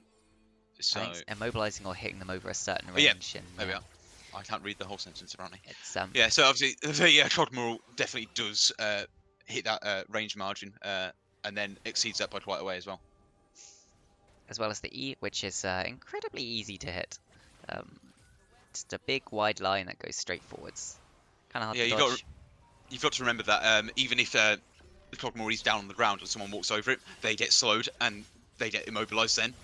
So then you get the damage then, even if they're in close range. Darius taking so much damage from these Baron minions even. O'Neal probably just going to try and turn this one down. Pulls Sandarius in. Try and put the damage down. The Requiem's not quite enough to pick up this Yone. I don't think the bleed has it either. I think Yone's going to live there by the skin of his teeth. But, you know, Meanwhile, Team Dill are pushing all lanes right now. I mean, Karth is in top lane. Everyone else are going to try and beat down the bottom inhibitor. I think it might be lights out with Team TLH. I think they're going to have to look for this one fight in a minute. But, they are going in. There's a double pull by the Darius into a nice Dawning Shadow from the Senna. Darius just in the backline though, putting down so much damage. Does get one kill, almost picks up a second. But Taco Tim here, right in the back. I mean, there's nothing TLH can really do there. Just too far behind, and Girl will be able to run this down and win. 14k gold lead now. So, won by a sizable margin there. 27 minutes though, so they took longer to win than TLH did last game. So take that how you will. Couldn't close the game out quite as fast, but that's a decisive victory there for Team Girl. Decisive victory for Team Girl and keeping us on schedule. which is very nice. Yeah, there we go. There's all of the stats. We can see Zabator and Taco Tim in the jungle there, both being not like neither having died in that entire game. In terms of the stats, here are all the stats for anyone that would like to see them. Vladimir actually went out with quite a lot of damage into the Darius. Obviously, the range versus melee matchup in the top lane going to skew it a bit for the Vladimir. But 17k damage from the Vlad, doing more than Gil's bot lane on the Ashe and the Senna. So there was a hope with the Vladimir, but didn't have enough available to sort of see it through. Yes, and yeah, a nice pickup there for the side of Girl in that second game of the series, tying it up yet again. And it's an important point for teams to pick up, especially for a team like TLH, the teams nearer to the bottom of the standings, I'm going to say, can't really afford to drop any games, even to something like to a team like Top Girl that are doing Ultimate Bravery Game 1, can't afford to drop that Ultimate Bravery game against them. Really need to pick it up. And yeah, overall, tie, keeping the standings fairly close in the River League here. That is out of date by quite a way now, that league table. I will update it at some point. But yeah, there we go. Who have you got for your MVP of that series? Oh, MVP of that series. That's a hard one. The people were playing incredibly well. I think in the end you have to give it to Zabator. Played very well in game 2 with the Ash arrows, with everything that he was doing. Continually hitting those Ash arrows, able to pick up a lot of kills onto the Spore Jinx, Poor Fresh, and the rest of TLH's team. So Zabator definitely played very well in game 2. Also on that Maokai in game 1. The AD carry Maokai. The AD carry Maokai, picking up a lot of the kills for his team. Definitely trying his best, but not able to pick up the win in the first game. But I think I'd give it to Zabator. Yeah, just a shout out to Harana in the chat as well, saying his MVP is Sander. Obviously, Sander has had an absolutely smashing game in the first game on the Yone. 14-1. Massive KDA player maybe, or just sort of outskilled the mid lane Stana. Either way, he showed up in the first game. Unfortunately, didn't manage to pop off just quite as hard in the second game. But very good. I think two very entertaining games for sort of highly different reasons. Yep.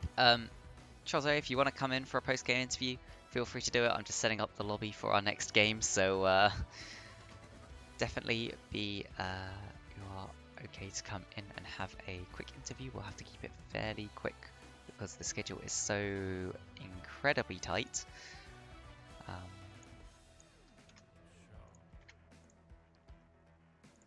I'm just sending invites and stuff, so trying to do this as quick as possible, not to keep teams waiting too long. Hey. Hey, welcome. You got the entire bot lane over here. Oh, excellent. Nice. What did you think of those games? I mean, they were fun games. The top game was actually pretty much a disaster for us. But we had a good second game, so I think both games were fun. So we did wonder if the tub game was you were doing Ultimate Bravery, right? Because some of those item builds looked very standard. Oh yeah, we got kind of lucky as well. We were doing Ultimate Bravery. Yeah, the Maokai was very lucky on the build there, I think. Yeah. I mean, I was starting to build into a Sanguine Blade as well, so I don't really... The two first items was very lucky. It would have been exciting to see the 1v1 Assassin or Lethality Maokai, but yeah. Oh, that would have been great to see. If only you could have held on a bit longer. Oh yeah, if only. Talk us through the second game though. Obviously, the Senna with the... What was the choice behind the Senna build? Behind the Senna build, that's just what I've been building on Senna since season 11. Is that all? Is that the only? Is you sort of a one-trick pony on the Divine Sundra Senna? Yeah, I mean, I don't only play Senna, but when I play Senna, I play Divine Sunderer. Yeah. Ah, very nice. I thought there'd be sort of special reasoning behind that, considering the team you're up against. No, not at all. The thing about our team is we're very much like, we don't talk through things. We just go into the champions like, we're like, okay, what do you want to play? And we just solo queue it, basically. Yeah. I mean, to be fair to this like last boss lane, we actually thought, okay, is there anything we want to pull out? Yeah. Then we said, okay, let's try Ashe Senna. And luckily it worked. Yeah, it did seem to work out for you, definitely. Yeah. It's one of our more oppressive lanes, the Ashe Senna. Oh yeah. Yeah, that first blood you got onto the Jinx, it was it sort of loads of damage out of nowhere. It wasn't it. I mean, the double slows as well from the Ashe passive, and then the glacial augment, very oppressive, definitely. Oh yeah, it's so punishing. Like if you step up too close, or if you actually can like get to chase down someone. And the crystal arrow And at into the level- Requiem. Ooh, Yeah. dirty. Like Ashe with, I feel like Ashe with like any support that has some CC is basically a kill lane at level 6. Hmm. Yeah. And if they both have some slows as well, it's also a kill lane. And approach velocity is it? Like works Yeah. also Yeah, really yeah. well Yes. into that lane. Was it I was going to say something, but I forgot what I was going to say. That was really good, isn't it? I think it was what was the obviously you banned in the second game you banned Martin Drak 3 times. Was that just sort of were you actually scared of the Morgana jungle as well as the Nocturne and the Nunu, or was that just sort of a bit of a jokey disrespect? We definitely banned out the Nunu because he has like I don't know how many games, but he has definitely like Many. has played and know how to play that. TAM. And Nocturne is just like it's not fun to deal with anyways. Yeah. I want to point out that Nocturne was completely sad, being like, I do not want to play against that champion Yeah. again. I fucking hate to play him. Like first game I was fine with it because I like kind of tank him Maokai, so I was like, okay, he's not gonna like be able to assassinate me that easily at least. Second game I was like, get that shit out. Yeah, Morgana, I don't know. I thought we were banning out their support, but apparently someone else played Morgana. Martin has played Morgana a couple times. I'm not sure. Oh no, if he's actually he's got it. Is his second most played. I'm not sure if that's Yeah, jungle or he's if been that's playing something else. the Morgana Yeah. quite a lot in the jungle. Okay. So it's probably his second most comfortable champion. Yeah, and he also said like I think in the chat in Twitch chat that like that his team banned out his Morgana. Yeah, that was So, like right. the ultimate bravery game as well. The chance that he had where he might get to play it. Yeah. But there we go. Yeah. Any other points that you want to make before we go on to the next game? I mean, we are actually waiting for almost the entirety of one of the teams to join the lobby. But I mean, if there's any questions for these two from the chat, I mean, I'm sure I could read them out. But if not, I guess we'll move on into preparing for the next game. thank you both. Any final thoughts you want to say? Anything you want to say about TLH or about your upcoming games, which I don't know what they are. I can't bother to look it up right now, to be honest. There's just a final question from Preston quickly. Who's the sexiest member of Team Girl? Oh, Ian, that's it's a tough O'Neal one. without a doubt. Oh yeah, I've seen definitely pictures of on him. him. He's seen that hairline. I mean, come on. What is it? He has it all. He has a nice car. He has a good job. He has an amazing hairline. It's just Yeah. all in one package. You can't go wrong with So it's O'Neal. definitely O'Neal. Yeah, But he plays League of Legends, so it's all Oh, that yeah, goes yeah. in the thing. it balances it out. It balances it out, yeah, Um, completely. For finishing words, I'm just very happy this Nocturne didn't play tank Nocturne. There we go. Thank We should you make both. O'Neal our poster gun. Thank you both for coming and Yeah, thank you. doing this interview, and we'll Well played as well, of course. we'll catch you next week for whichever matchup you have next week. I'm not sure which one Whoever it it is. is you're playing. Yeah, good Um, luck with the casting in the next game. Thank you. Yep, Yeah, good luck to you, and thanks for actually casting the games as well. Yeah. Yes, No, you're welcome. we'll do our best, and yeah, good luck. Yep, bye. Bye bye. Excellent. And yep, we do have the two teams joining very yes, soon into So the Champions ARAM League. mains and Arcane Academy Flash. Yes. I'm just gonna quickly just go for a second and grab another drink because my throat is about to die, I think. So Yep. I'll be back in 2 seconds. I will as well, actually. I'll turn up the intermission music while we wait.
Okay, let's turn that down a little bit while I am back.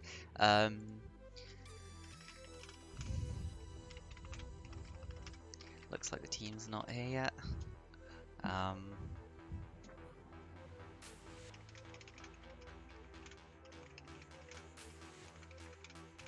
I'm back.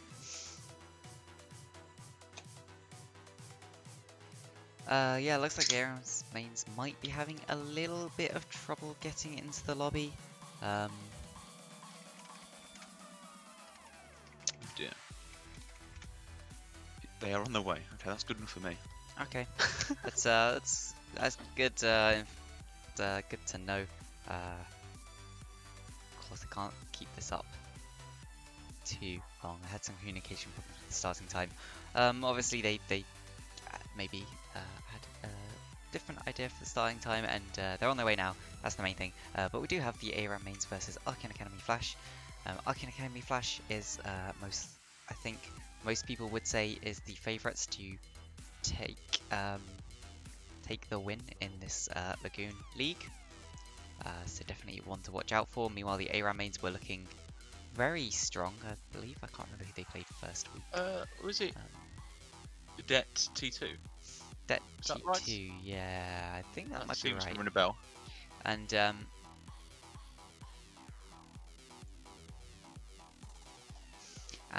yeah, so they've been looking incredibly strong, or they were looking quite strong in at least one of their games. It'll be interesting to see if they can take at least one game off of Arcane Academy, or if Arcane Academy will continue to just look incredibly strong and see how they Can win. how they can win. One of the team members is having trouble joining.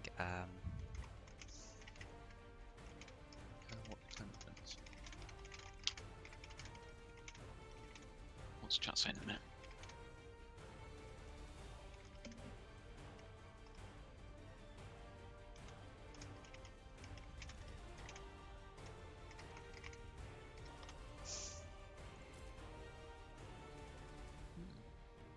Right. Tell him to find the lobby. Yep. Join. So I did remember to put a password, so they should be able to find it fairly easily.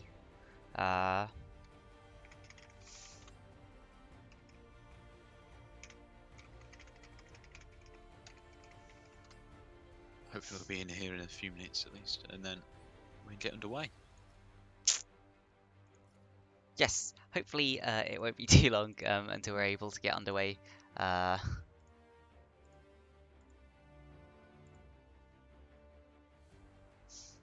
Otherwise, I might just have to remake this lobby if they're really struggling too much. But it looks like we do have a little bit of time to maybe talk over some other things. So let's have a look at the matches coming up, or what matches, or other matches that we do have. Where is the schedule to look at? Yeah, sure, stream schedule. So tomorrow we do have Silver Phoenix versus Departure Esports T2. Silver Phoenix, a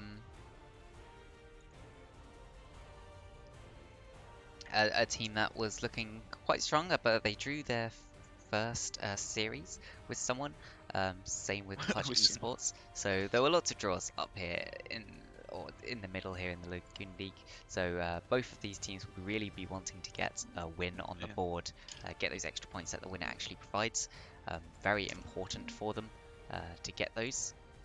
You could say that Silver Phoenix are looking to rise from the ashes of their tie in their first series.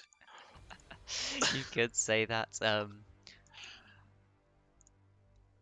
If it looks like they're going to, if they go to the finals, maybe I'll have to play the Phoenix song, and we'll see if Oh that god, buffs them. we could just. Oh god, I bet there's so many Phoenix puns that we could have as well. Yeah, I'm just sad because their mid laner likes to play the assassins a lot. That he's not. No, it's not. Nivea. Yeah, he likes to play the assassins a lot, so they're probably not going to get CV Nivea. I mean, maybe you can assassinate, just QE and then electrocute, just easy to one shot, just pop a squishy. Yeah, that's true. It happens. Can done. Okay. Looks like we have got all the players in the lobby now, so I'm gonna quickly throw them their links to the draft, and then we can straight away get on with drafting. Uh,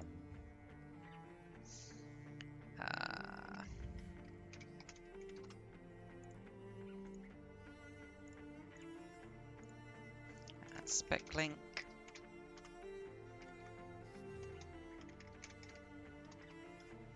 Start when ready. Right. Okay, so hopefully we'll be starting up this draft very soon. I'll be interested to see what these two teams pull out. Yeah, it's hard to gauge just how strong these teams are yet, both having only played one series, both very new teams to the league. Arcane Academy looking a little bit stronger to start with. So Yeah, I think I'd agree with that, to be honest. Arcane Academy just coming out the gates a little bit stronger as well. they are the slightly higher rated team. The AAF remains definitely the underdogs in this league, or should be the underdogs in this league from their ranks coming in, but they did play incredibly well to get their first draw, so maybe they can make some upsets happen, spice up the table a little bit, and who knows, if they get into the top 4 spots, maybe they can go for a miracle run and attempt to win at the end of it all. Oh, are we starting the draft? Or people are saying ready, but nothing's really happening.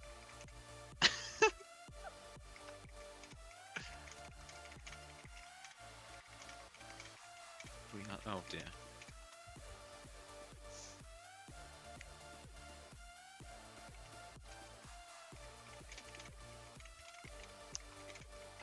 Just looking at op.gg, Nivox on Team Aran mains, sorry, a lot of Viedo, a lot of Viedo, which might be banned away, or I mean, I'll be excited to see Viedo in the game, definitely. So I have to see about that. And on the side of Archean, a lot of Jinx and Caitlyn for Cedric, the AD carry player. Oh, but we are actually into Oh, draft. yeah, we It are. has started up. Yone, the first ban for the ARAM mains, immediately countered with the Wukong ban for Arcane Academy Flash. Both of these teams having a good idea of what they want to ban out in this series. Yeah. the area main's following up with the Akali, so that's another sort of solo laner assassin that they're getting rid of. So clearly they're afraid of something. Might just be the assassins here. Arcane Academy Flash following that up with the Orianna. Obviously a very standard, just sort of generally strong mid laner. Sort of the control mage with the shockwave. And the area mains finishing their first rotation bans with the Gnar and the Anivia on the other side. So, you know, a lot of team fight threats, especially from the Archeon that have been banned out, the Wukong, the Orianna, the Anivia, a lot of big ultimates there. And whereas the area mains a bit mixed, two assassins than the Gnar. They've first picked the Alistar, who's, you know, very strong support at the minute. And to be honest, yeah, has a lot of options to be paired with in the bot lane. As we're seeing the Diana being picked up from Arcane Academy Flash. Could be in the jungle, could be in the mid lane, potentially even in the top lane. Probably less likely though. So can flex that either way and build a team around that. Obviously, having an AP mid or jungle, you probably want to match that with an AD mid or jungle, depending on which way around it's going to be. Just that sort of mixed damage in the centre of the map. Yeah, I think the Alistar first pick is very interesting because it does imply that either the support of the area mains has a very small pool or Arcane Academy Flash, and picking the Alistar first is quite risky because if someone does play one of these champions that will do quite well into the Alistar, then you could be creating issues for yourself. However, it is countered with the Leona and handshake going on there. Alistar considered to be the slight counter to the Leona, so advantage there for the area mains for first picking it. They will lock in the Malphite. Yeah, Malphite, and this could be the Viego. There we are. So probably looking for the Malphite top and then the Viego jungle potentially, or Viego mid, depending on where they want to put that. Yeah, Nurse on the side of Team Arcane. Does like playing the Alistar as well, so they did sort of steal that away. Obviously being resorted to playing on the Leona. However, being paired with the Jinx, very strong lane. I think, you know, you got that engage, you got that peel, just allowing that Jinx to sort of do whatever she wants. Yeah, and so with the Diana flex, this will allow Arcane Academy the chance to ban out some of the top ADCs away from the ARAM mains, whereas the ARAM mains have that kind of struggle here where they can't really ban out mid laners because they don't know if that Diana's gonna go mid, and they can't really ban out junglers because they don't know if that Diana's gonna go jungle. We are seeing the Kennen ban, so that's you know, Arcane Academy Flash banning out all these sort of big team fighting ultimates, whereas the area mains want to ban out the Kled. I don't think we've seen Kled recently. We've sure not seen that. Kled recently. Maybe considered. Maybe something bit that out the there, top laner really. of Arcane Academy Flash really likes to play, and you know, he does have some Grievous wounds built into his kit now, so can do quite well into these champions like Viego. Yeah, Arcane Academy finishing the bans with the Tristana. Obviously, flex pick for the AD carry or the mid laner. So, you know, hitting two birds with one stone there. As the final ban for Team ARAM mains is the Aurelia. So again, a lot of respect towards this top lane from the ARAM mains. Of course, they did have their Malphite locked in for top, so they can definitely just ban out a lot of the top laners. Arcane Academy Flash will just end up taking the Ornn, some very late game scaling damage there, and very late game so far from Arcane Academy. Yeah, obviously you got the big Ornn ultimate, and you know, all that CC he provides, and of course the sort of extra scaling that his items give to the Jinx, to the Diana. Just a lot more damage coming across the board for them with the extra stats. We've seen the Caitlyn picked in return. And then for the fifth pick, looking for potentially a mid laner here, or potentially jungler, depending on where the Viego's going. Yeah, mid laner, jungler, we kind of assume they've already picked their top lane. Of course, maybe if their mid lane is a bit of a do and be fanatic, we could see Malphite flex into the mid lane, but kind of unlikely. Malphite jungle also playable, not very good. So potential flex picks. Looks like they're whoring the Nico, probably going to lock in this Nico mid. Zilean? Maybe? No, they will go for the Nico. So saw Refka play Nico last week. Did pretty well. Had some reasonable ultimates, but his team was too far behind to really make a difference, unfortunately. So it'd be interesting to see what the area mains can do with Nico on their side this game. However, looking for the final pick for Team Arcane. was the Yasuo. Interesting. Obviously, they've got the knockups from the Diana, the Ornalt, so, and the Orn knockup as well from his E. So there's a lot of sort of setup for the Yasuo. Obviously, if people are knocked up and held up by the Yasuo, Jinx is just allowed to free hit. So quite a strong team for the Arcane Academy Flash here, I think. And it does complete that AD mid AP jungle synergy, help them out a little bit more. Yeah, I'm quite happy with. I think if I'm Arcane Academy Flash, I think I'd be quite happy with this comp that they've got. The Aram mains, I think it's gonna. This is probably obviously they've got the Malphite. They've got the follow up after that with the Alistair Headbutt Pulverize. Caitlyn's gonna be able to DPS. You got the Nico coming through as well. It's quite a big sort of team fighty team as well. I think both sides are. I think it's really gonna depend on who gets ahead, really. I think whichever AD carries ahead will probably be able to sort of snowball the game. So I think we're going to be seeing probably a lot of focus around the bot lane for both junglers. Yeah, we do have the one of the saving graces for Arcane Academy Flash, if that is what happens, is that they do have a very easy way to get onto the AD carry. Same thing does sort of go for the ARAM mains, but Malphite the only one really with the unstoppable that can just jump past the enemy team.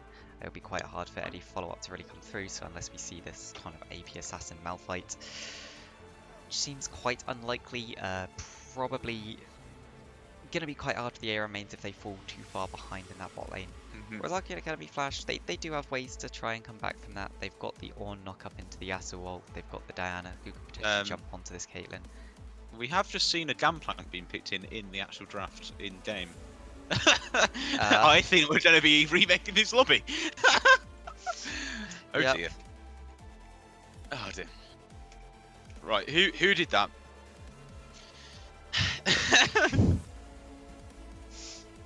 Yep, we just had a little bit of a misclick there. Obviously not meaning to lock in the Gangplank. Well, interesting because, you know, Gangplank's not close to Malphite in name, so not entirely sure how they managed that, but there we go. Looks like most people so far think that Arcane Academy Flash will be able to take this one over the ARAM mains. Unfortunately, I can't bet on these things, otherwise I like to put money into the underdogs and the off chance that if they do win, you can get back some real dollar. Get back all of that production value. There you go, just waiting for the teams to rejoin the lobby and get themselves in. Any second now, there we are. Get themselves in and restart it up. Meanwhile, there is the prediction bets in the chat. If you want to put down a little prediction of which team you believe is going to win and take this one. Will it be the ARAM mains? Will it be Arcane Academy Flash? So far, most people starting with Arcane Academy. They do have a very strong team fight team. They have those two big front lines in Leona, Ornn, the Jinx to back it up. Yeah, I mean, I think I'm more sold on Arcane Academy Flash's team comp than I am on the ARAM mains. I think I'd agree with that. I don't like Viego really as a competitive team fighting champion. He feels sort of like the Yi without the Alpha Strike to get onto people. You know what I mean? I mean, playing Viego, that is actually the Malphite locked in this time. Playing Viego, it's always a sort of a benefit when you're playing from behind, because obviously if you kill someone and they've got more gold than you, you get sort of stronger items from when you possess them. But you know, it's you still need to get that first kill to sort of get that snowball effect in the team fight. In a similar way to almost like the Jinx site, really. But I think I think there's just a lot more availability to just sort of make plays with the Ornn, with the Diana, for the Yasuo, for the Jinx. Yes. Fran chat saying he has to vote for the Ornn team. Ornn team always wins. I mean, he does love his Ornn, so not too surprised that he would vote for the Ornn team. Gwen, of course, if teams have not worked this out yet, the because of the latest patch that came down, you are allowed to pick Gwen now. You're allowed to pick /ban Gwen. It is enabled. People are starting to come around to the fact of, wait, this champion is actually really strong. The fact that I entered on it one game does not mean it's weak. If you look at her win rate, it's actually kind of insane when she starts to get to the late game, how often she wins and how much just damage she does. She essentially has an invulnerability with her W. It's kind of stupid.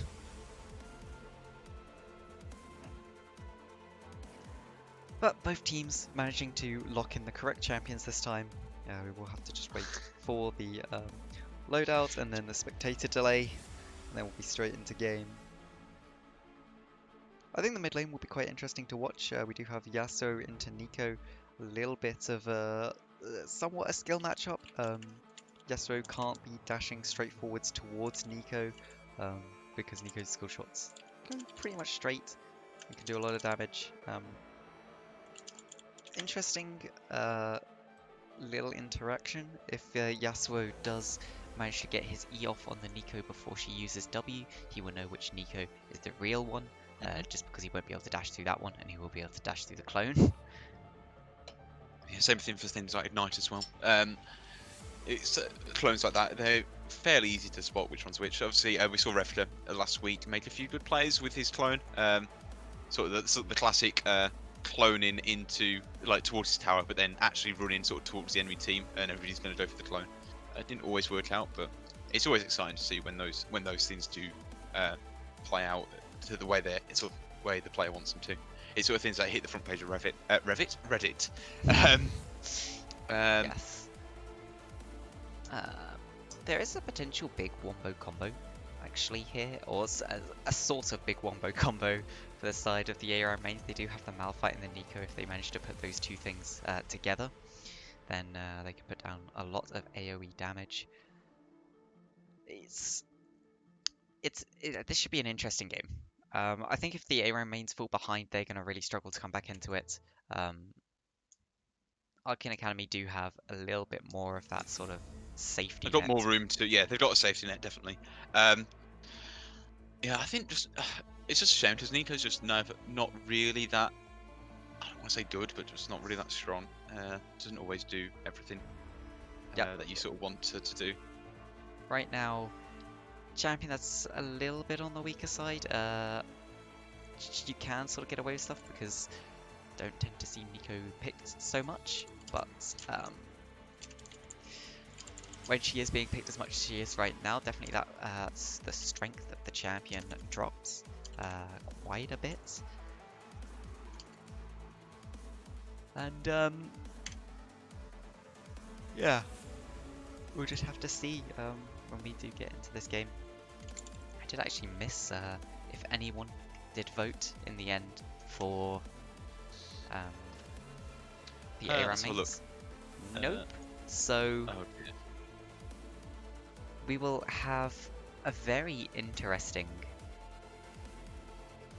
Tuesday. Apparently, Harry Hamburger 15 put 0 points on the ARAM main. So I don't know how that works if he's now gamed the system. We'll have to keep an eye on it and see if the ARAM mains do manage to pull out this win. Is he going to take is he going to take everyone's points? Oh dear. Oh dear. How? I mean, I've also technically put 0 points on that team. Yeah, I wonder if you're just allowed to do a prediction and write 0 in there. It only goes up in multiples of 10 though, so unless he added 10 and then took 10 away. Not entirely sure Anyway, we'll have to see. That was managed, but yeah. How long we got left on this bit? Very interesting. Spectator delay now down to 0 seconds, so we're about to go into the loading screen. We can have a little look at some of the runes, some of the summoner spells, Runes. And see if there's anything a little bit suspect, a little bit that you don't tend to see so much. Teleport on the Yasuo, you don't tend to see teleport taken so much on Yasuo. I mean, I think it's quite a good thing to pick here, where Nico's of course going to try and poke you down a little bit. It'll give you that extra safety coming back into lane. Ignite on the Leona, very nice. It gives you that extra grievous wounds into Viego. Yeah, I think everything looks pretty standard. Alistair's got the Guardian, obviously looking to play a bit more defensive with that, sort of a bit more for the peel. Caitlyn with PTA, obviously using that to sort of deal with the tanks a bit more. So that extra sort of bonus damage once the PTA procs. But everything else looks to be pretty standard. No Comet on the Malphite, Grasp on the Ornn, Conquer on both junglers, and Electrocute on the Nico. And Yasuo has the I can't think what it's called now. Fleet Footwork. Footwork. Yeah, I don't know why I couldn't think what that was called for a second, but Interesting I've enough, got it there. I don't like Comet on the Malphite here because how much realistically are you going to be able to bully this Ornn? An Ornn that can buy Yeah. items in lane, it feels like you should just go for a more sort of lane dominant rune. If you want to go for something like this, something that's going to help you, why not just go for the grasp? You know, get your own grasp stacks going. Why not go for the aftershock for those later game team fights? Does anyone still play the PTA Malphite that was like prevalent sort of last Worlds? Was it? There was like PTA on the Malphite, and then when you played into the tanks, then you'd like could potentially go to Trinity Force if you wanted to. I've been out to have a look at it and see if anyone actually still does that, because that could probably be good into the Ornn. Obviously, I think you're right. Comet doesn't do too much, especially if you think of it like a sort of a percentage of the Ornn's HP. Like, how much is that Comet really going to do? Not a lot. The Grasp will be doing more. Obviously, giving you sustain as well, which is something that Malphite sort of generally lacks in his own kits. I mean, I'd like So to see an adaptation here from Floopy, realizing what's going to happen. Definitely should take either Doran's shield or just stack rejuve beads. If people don't know about rejuve bead stacking, it's a thing. Nasus really loves to do it. Because you yeah, don't get bullied out in lane. You I just think stack the rejuve beads, take some really bad trades in order to get those early stacks, and regen back up. I'd like to see probably um the pot potion, the corrupting potion. There we are. On the Ornn, obviously, because you can't buy that in the lane, whereas you can buy sort of like the Doran Shield, the rejuvenation beads, as you said. So it just gives him that that extra sort of HP to play with when he can just use the potion, especially with the mana as well. He can use his Q, his W to clear the wave and then farm safely. So I'll open out. We do have a cull on Caitlyn. Candy guns Could here. I like the confidence. Yeah. Thinking I'm just gonna win this lane by out farming you, get to that mid game spike, and that's the point where we're really gonna go.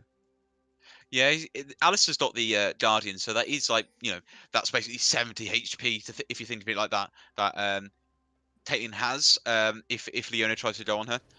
So that's like equivalent to the Dawn's Blade sort of heart starting HP, really. So I mean the colour is risky, but we could see it work. As Viedo is starting on the top side. Actually, both of them are starting on the top side here. Who Looking to does pass this down. favour? Which jungler Well, here prefers to start topside?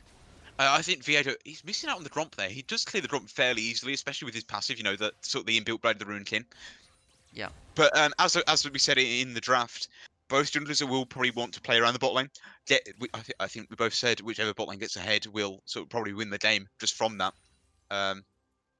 But yeah, I mean, Viedo's missing the Gromp, which I mean, I said it's not a difficult camp for him. It's fairly easy to do. So he's not going to be level 4 really. But he's probably going to look to get the bot crab before the Danner. And Sanders in chat, yes, we did answer your question about what's OP right at the start of the stream. Unless you've done another second one, in which case I might have to up the cost. But yeah, we see early trades coming out. Fleepy actually getting the better of this Malphite here. You can see the damage just... Honestly, the minion damage is doing more. Yeah, I mean, it's fairly uneventful. I think everyone in the game knows that this, like, if they don't want it to be a volatile game, because if one team gets behind, they're probably going to stay behind. Especially more in the case of the Aram mains, as Vieira's going to be really low on this clear here.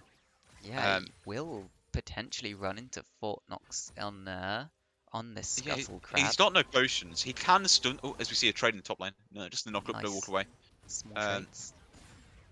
Yeah, he's going to be able to take the crab, I think.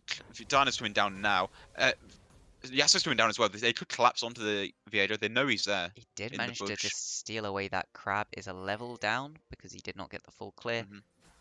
2 extra camps having not actually quite been cleared. Haritai is extremely low in that top lane, forced to flash away from Floopy. Yeah, he has Could used be all his pushed. corrupting potion stats now. As we've seen the fight in the bot side of the jungle, Nox has found Tynus in this bottom. not going to actually stun the Diana there. Has healed and then flashed over the wall. Caitlyn just trying to DPS the Diana. That looks to be about it. Just the heal burnt from Caitlyn and the flash from Viego. Just a really sort of weird fight. I think everyone knew that Diana was in the tri-bush at the bot lane. As we see the E, could be a And kill that here. should be a kill. First blood onto Floopy. Tynus incredibly low in the jungle. Viego could die to the Krugs here. And I think he's going to be alright with his passive. Oh, yeah, he should be alright. Yeah. Yeah, but Harry Ty's dying to Floop in the top lane. That's not what you're really hoping for as a Malphite. Yeah, and the corrupting pot start there, not quite enough for him. Honestly, I was just surprised when such a big wave was pushed in by the Ornn. Floopy didn't take the chance for a back. It does work out for him in the end. Just more trades in the mid lane. Yasuo will be able to shove in this wave, taking minimal poke, looking for the knock-up. Doesn't have ult, he's only level 5. Nice knock Might up look for there. the back here. As Diana's getting the top crab. Oh, just leashing the crab there. Looking to maybe invade here. Oh. Krauser has found Betmer on the Nico. Looking to Was chase the Nico. slightly duped there for a second. He was going for the wrong one, and will allow Batman to get away. Dr. Tynus able to also just about escape. Yeah, just Dr. Tynus obviously coming in to try and like defend Nico, but then almost getting caught out himself as he like tries to chase down the Yasuo. Veiga's not really someone who's exceptionally strong in the early game. You know, he's got more of a chance of fighting with something like the PTA with that extra burst damage. But you know, he's sort of put himself at a disadvantage by sort of not full clearing first rotation of his jungle, and then sort of almost dying in the bot lane.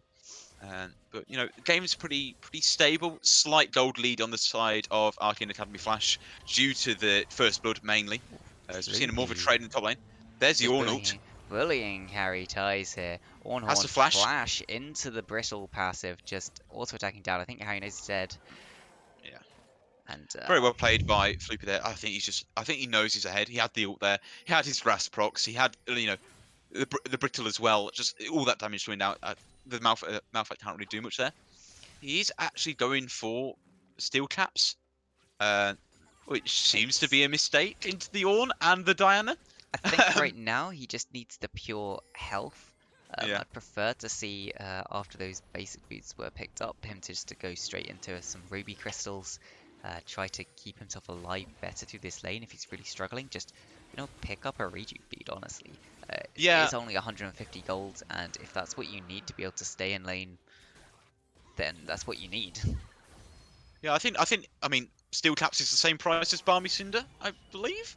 Yes. So I think it'd be much better with that instead of the steel caps. I've seen a gank in the mid lane. Krauser's having to run away. Does have flash up, but he should be fine. Dodges the snare.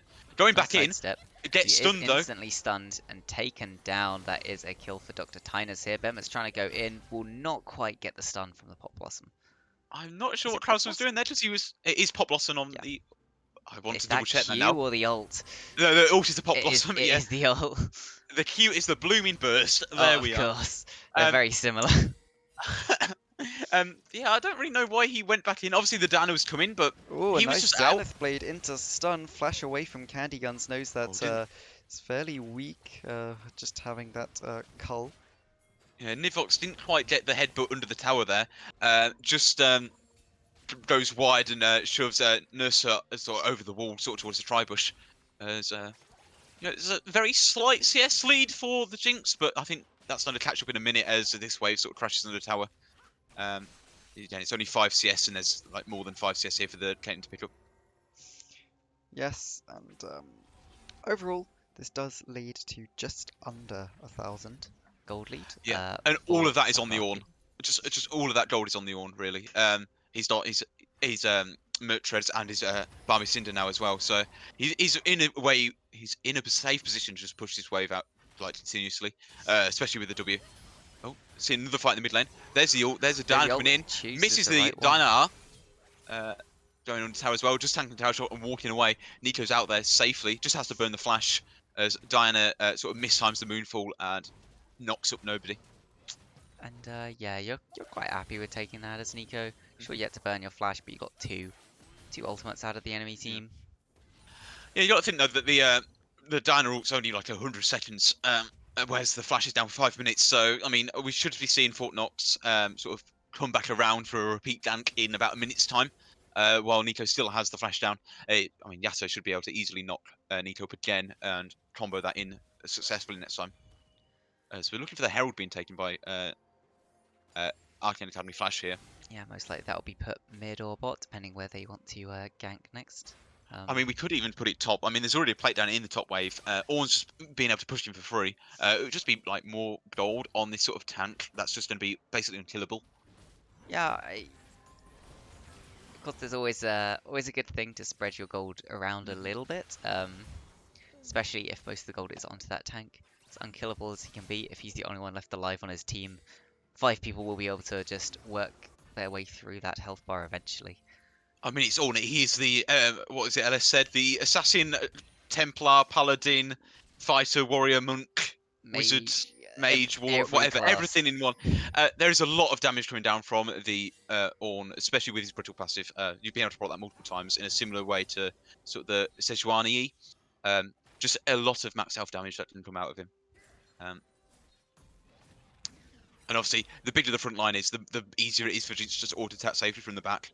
But you know, we haven't seen the Herald actually put down yet, so Diana has made her way down to the bot lane as Floopy's going back in again. Bullying Harry here in this top lane. Harry really struggling to do anything. Can't really afford to back. Looks like he will end up taking it back, just give over a few plates and say, yeah, you know what, I'm not going to get this. No, he has. Oh, that is a miss, but the Zenith Blade will catch on. That's 2 great back moonfall by Diana. Nivox trying to get out, has used the ultimate there, but that's not enough. And yeah, that's a great moonfall by Fort Knox, followed by the Super Mega Death Rotic. I don't think Floopy needed to TP. I mean, he did get an assist in the end of that, but I don't think it was necessary. I think Alistair was dead anyway. Here. If they realise Dr. Tinus is here by himself, looks like they're not going to. I think they're just going to let the Herald charge, get the plates, and maybe back off. Obviously, Dragon's coming up in 30 seconds. They probably want to reset before then, even though Diana doesn't have. Oh, Diana's got about 1,000 gold in her pocket, so I think everyone might look for the reset here, and then set up for the Dragon again. But yeah, very successful play there on the side of Arcane Academy Flash. Yeah, just showing why they are such a strong team in this division. Overall, item spikes starting to sort of be picked up. We're getting close to some things like the owners finish those Moby boots. We'll be able to roam around a lot quicker right now. The rest of the team are very close to finishing mythics. Should be able to on their next backs. Yeah, probably going to see the Kraken Slayer from the Jinx maybe, and then maybe the Kraken Slayer as well on the Yasuo, potentially the Shield Bow, but I don't think he'll go for that really. Nightbringer on the Diana is pretty standard as well, but can also sort of rush the Nash's Tooth if she wants to. Yeah, I'll be interested there's to a lot of see. options available. Maybe Jinx won't end up going for that Kraken Slayer in the end with how far down this Malphite is right now. Could just prefer the extra move speed and dash from the Gale Force, but they found the jungler from the area mains here in the jungle. Bema is trying to escape. Looks like he actually did juke them out there. Yeah. Thank you, Directed Cam, for not wanting to show us that. Yeah, there's a good catch by the owner, just using the full combo on the Viego. I mean, he can't move. Diana like dashing in as well, and then using. Actually behind Zenith Blade over the wall. They catch one. Candy really Gun's trying to get out, but the double dash will take Diana in on top of Candy Guns. Not much this poor little Caitlyn can do. Yeah, no Nivox getting out of there just by using the ult, and that's going to be a free dragon effectively for the side of Arcane Academy Flash and all those kills as well. Yep, second dragon already going over to them. It will be the Mountain Soul that is the strongest, highest win rate soul in the game right now. Will make it incredibly hard to kill this Jinx. Yeah, really strong on as well. Obviously, you know, all those extra resistances stacking like sort of recursively with his passive. So we're going to see that him being a really tanky boy. Um, obviously he's already having no trouble at all playing into the Malphite here in the top lane. Yep. What is he going to bite? Still just building, maybe finishing that mythic. Yep. Does Yeah, go for the Sunfire Cape. Sunfire. Oh, he's Could stop the waiting. back. Yeah, I we are. think. Yeah, he was waiting to hope that maybe Harry would be looking at shop. Oh, but Krauser has found Dr. Tinus here in the jungle. Will put a lot of damage down. Windwall will block everything Betma tries to throw back Yeah, at him. Tempest did go wide though, unfortunately. So no knock up onto the Viego and then a follow up with the ultimate, but just asserting his dominance really over sort of the mid lane. Viego now just he's actually still on the center of Diana, keeping up in farm as well, building towards that Blade of the Ruined Kin. Damage being traded back and forth in this mid lane here. It's worth noting, not a perfect game from the side of Archean, no matter how this ends, because Yasuo in the mid lane there, doing a classic Yasuo, having given over one death to the enemy team. But Archean Academy really looking strong. How's the ult? Will Has try gone and wide. snipe Looking at- out with that Oh, no. ultimate. Did Just just go wide, miss. unfortunately. Yeah, but you just see how dominant the Ornn is in this matchup. I mean, Ornn, you know, does well into tanks. You know, being a tank himself, you know, has that percentage health damage. I think really it's just like the Malphite, the choice of runes hasn't really done anything for him whatsoever, unfortunately. The runes in the Um, build path just left him yeah, not I mean, tanky enough to play into again, this on. yeah, the steel caps, played steel caps, just doing nothing into the Ornn at all. I mean, it's just a waste of gold really for him at this stage of the game. What do you think about the?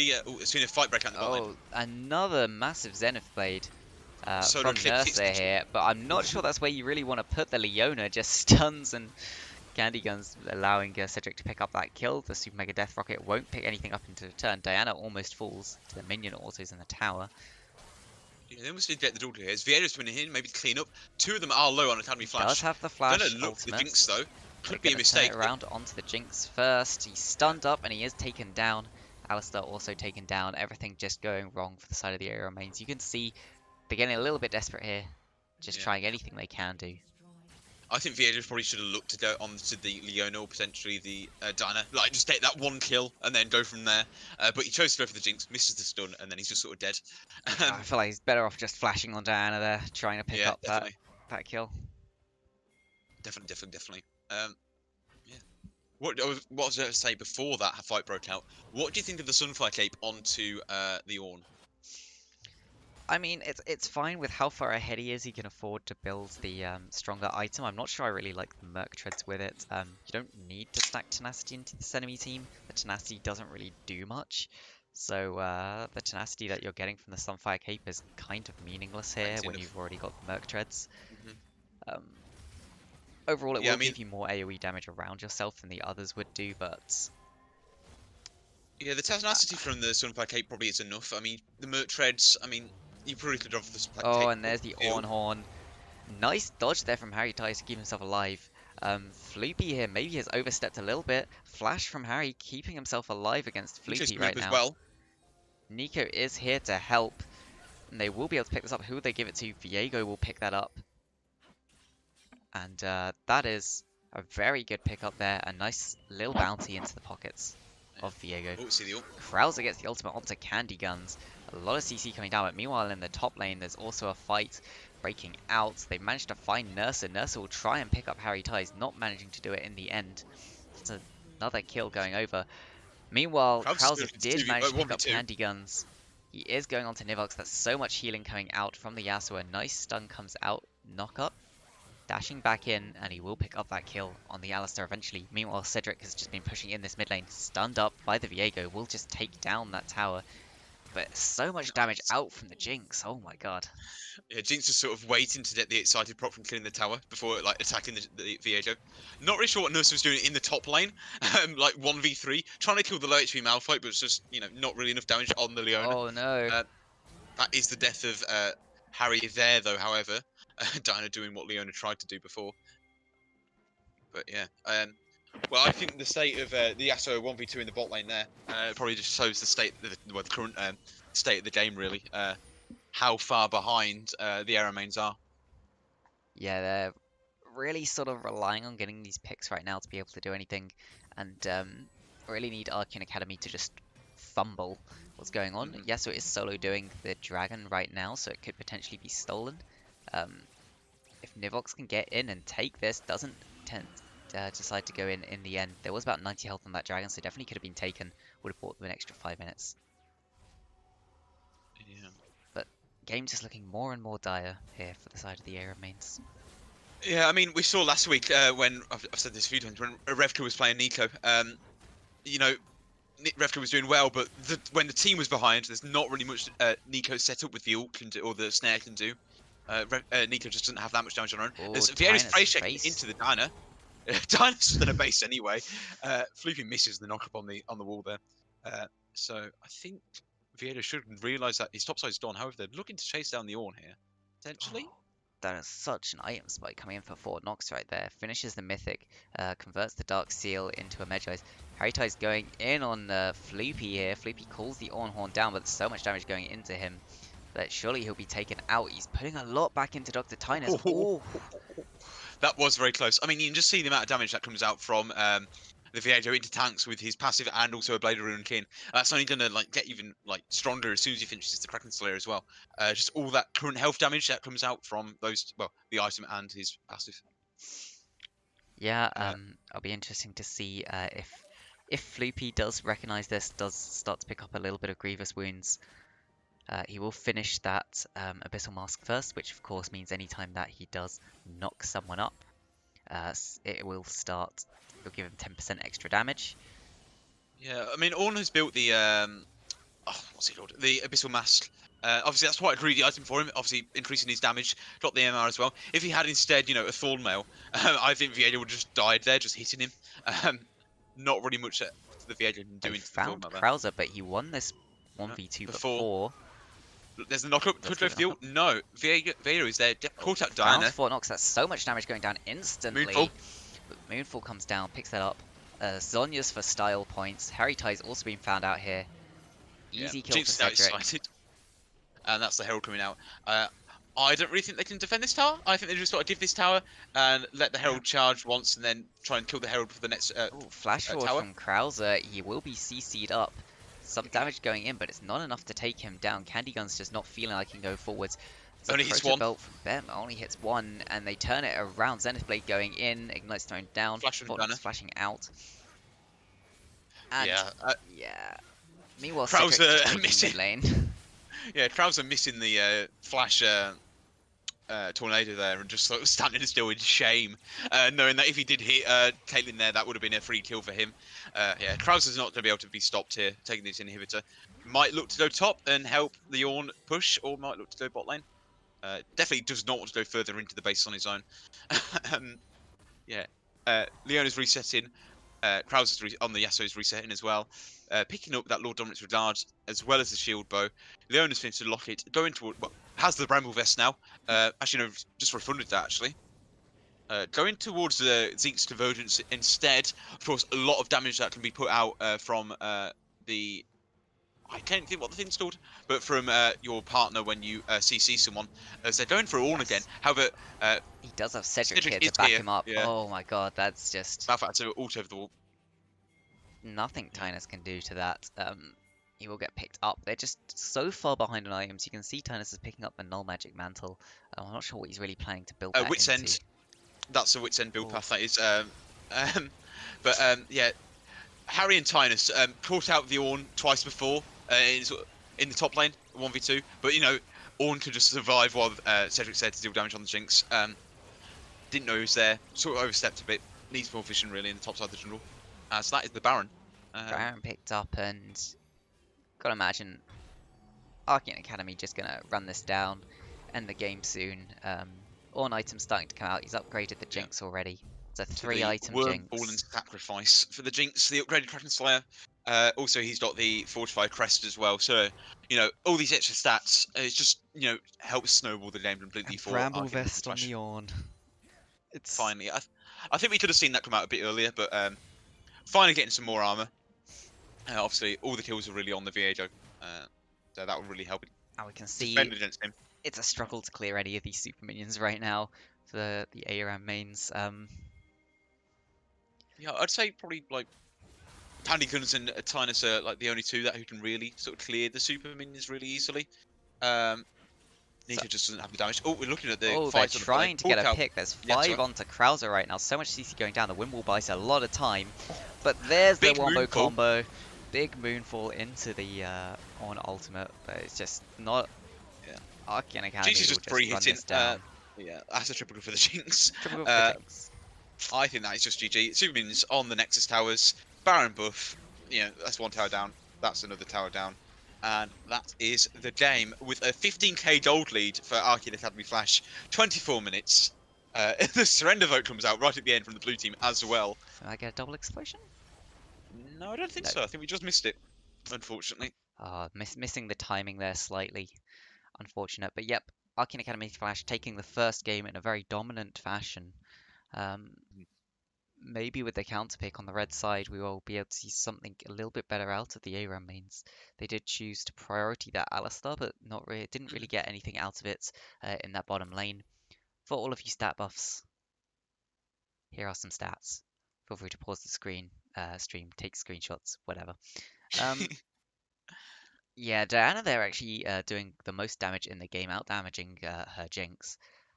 Viego doing really quite a good lot as ultimates well. there. Yeah. It's a very Yeah, low damage coming out from the Yasuo in the end.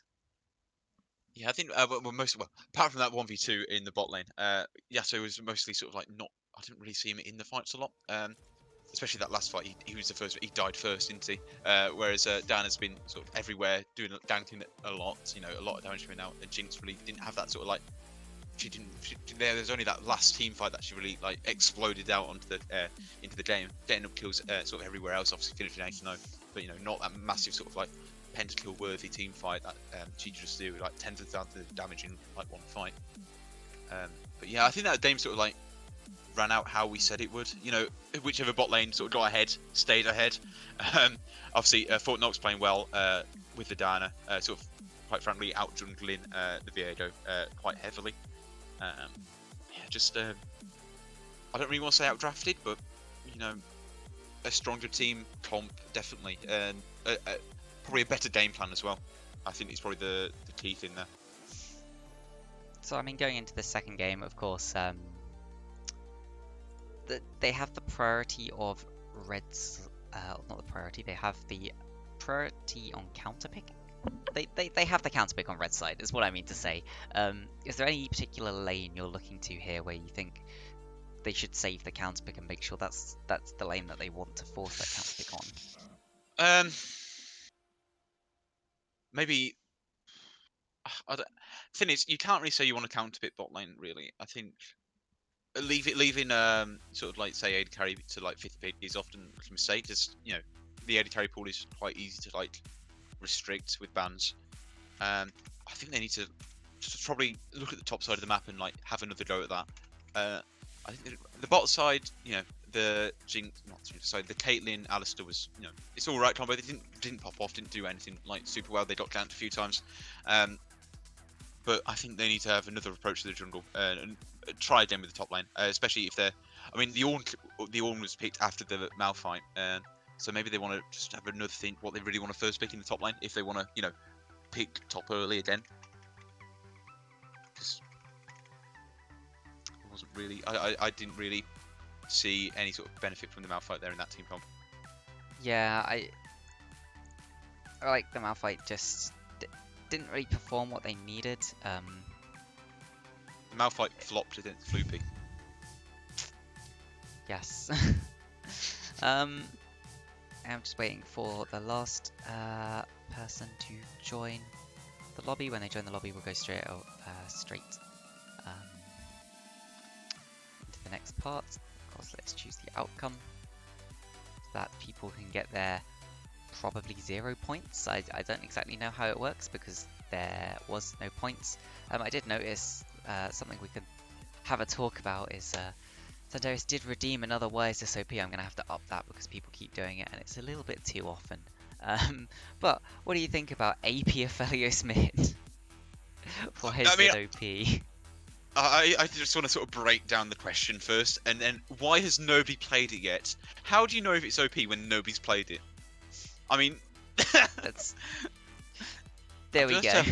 I'm just have to Google Aphelios's AP scalings. I do know he AP does have scalings. some AP scalings. But There's one of the I think Q of abilities something. has one. So I think the ult has Moonshot, one. the sniper rifle Q has a AP stat, 100% AP ratio, Yes, and I it knew does there was physical one. damage. I'm sorry, but what? So, because I remember I was trying to think of if I could make AP Aphelios work, but the problem is you don't get the gun often enough. But this is why he's OP. He is a burst mage in a single ability. I just want to have a look at something. Base. I Right, think his ult does- also has a decent enough AP scaling on one of the guns. The chakrams, the shurikens, do they apply on hit effects? Does anybody know in Oh, the are you chat? thinking Nash's? I'm thinking Nash's because it's all physical damage, and then you get the AP damage from the Nash's tooth on top of it if it does apply on hit effects. That could be nasty. Then that's fun. Where am I? Let me just do. Let's play the targets. Yes, that's it.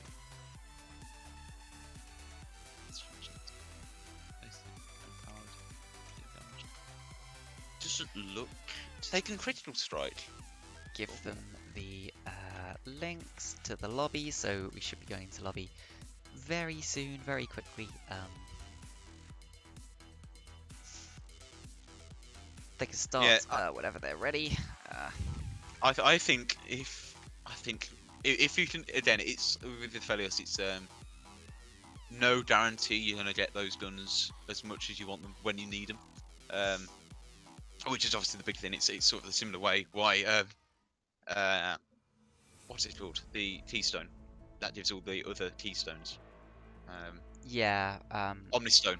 It's the same reason. It's like it's too much RNG to sort of rely on. Sort of like I was saying. Oh yes, a crescendum only build. An infernum only build. It just doesn't work. But I think maybe Nash's would be quite pog on that. Yeah. But again, it's like 1 in 5 times when you get the right one.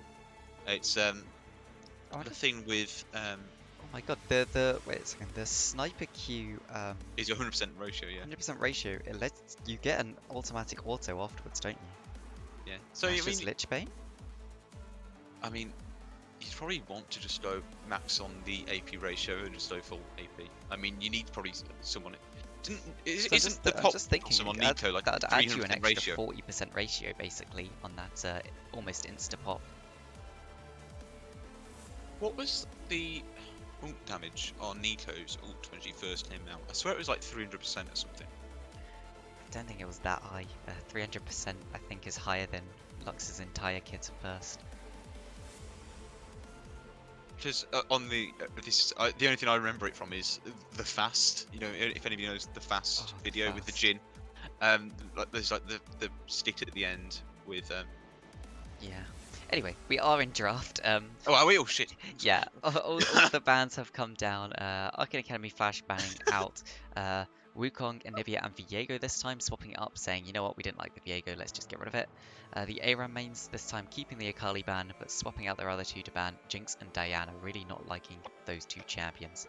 Arcane Academy first pick the Morgana, can be flexed of course between jungle and support. Also the mid. ARAM mains have followed it up with a Galio Volibear. So Dalio as well could be coming out support or mid. Volibear, top of jungle, most likely to be seen jungle, really, I think. As we're seeing the Alistar and the Caitlyn from Arcane Academy Flash, so stealing the Aaron Main's bot lane here. That probably does mean that the Morgana's going to be in the jungle, mid, potentially. Yeah, could also be mid, of course. I think it's most likely to be jungle. I think so as well, but it's always a possibility.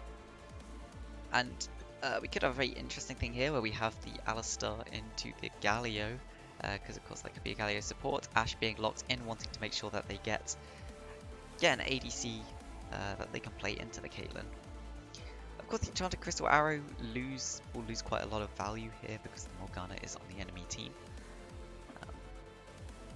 That Volibear, another flex pick, could be top, could be jungle. I would expect it probably to be jungle, but It's who also knows? massive. It's the mental gameplay as well here. Imagine winning with the Sorry, imagine losing against the bot lane that you just lost while playing. So Oof. if the air mains see that Alistar and Caitlyn are like popping off in this game, you know, that could be a big hit to their mentals. As we see the Nart and the Orianna bans. So yeah, big sort of team fight tilts have been banned away in the second draft phase. Yeah, the area mains focusing more of their bans up towards Floop. It'll be interesting to see, do they ban out the Ornn here? No, they don't.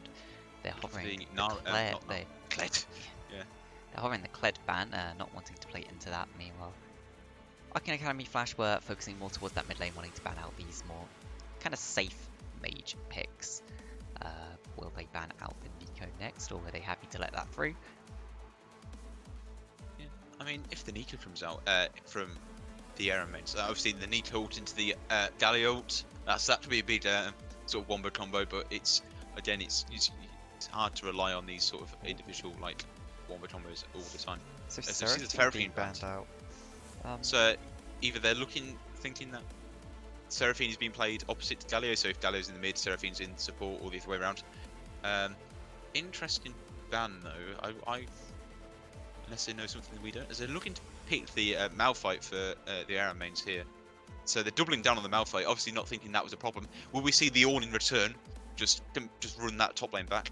Yeah, maybe he just thinks he messed up the early game a little bit, and if they run that top lane matchup back again, it could go completely the opposite way.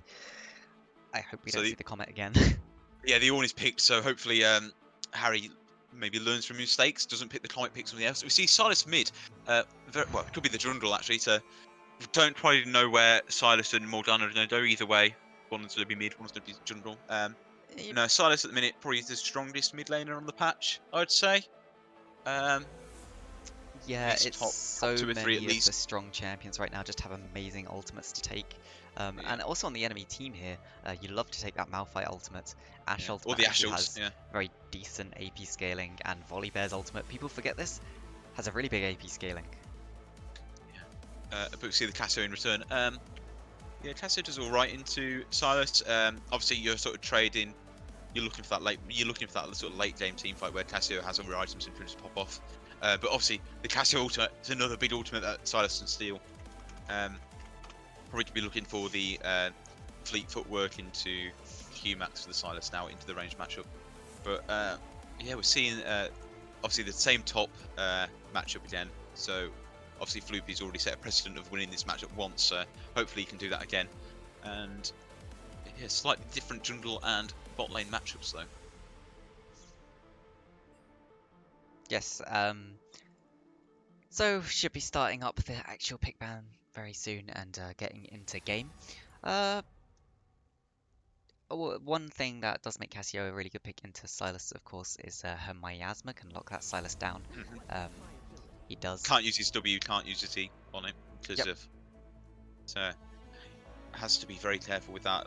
You know, it can, if he doesn't use both abilities like straight away, it can be quite difficult to like follow up on and engage if he just is standing in that puzzle. But I think it's an alright lane for the Silas, really. He can just play. Silas has always got the option to just sort of like play the lane safe. Like he's always ready to sort of push it in and roam. So hopefully he shouldn't struggle too much.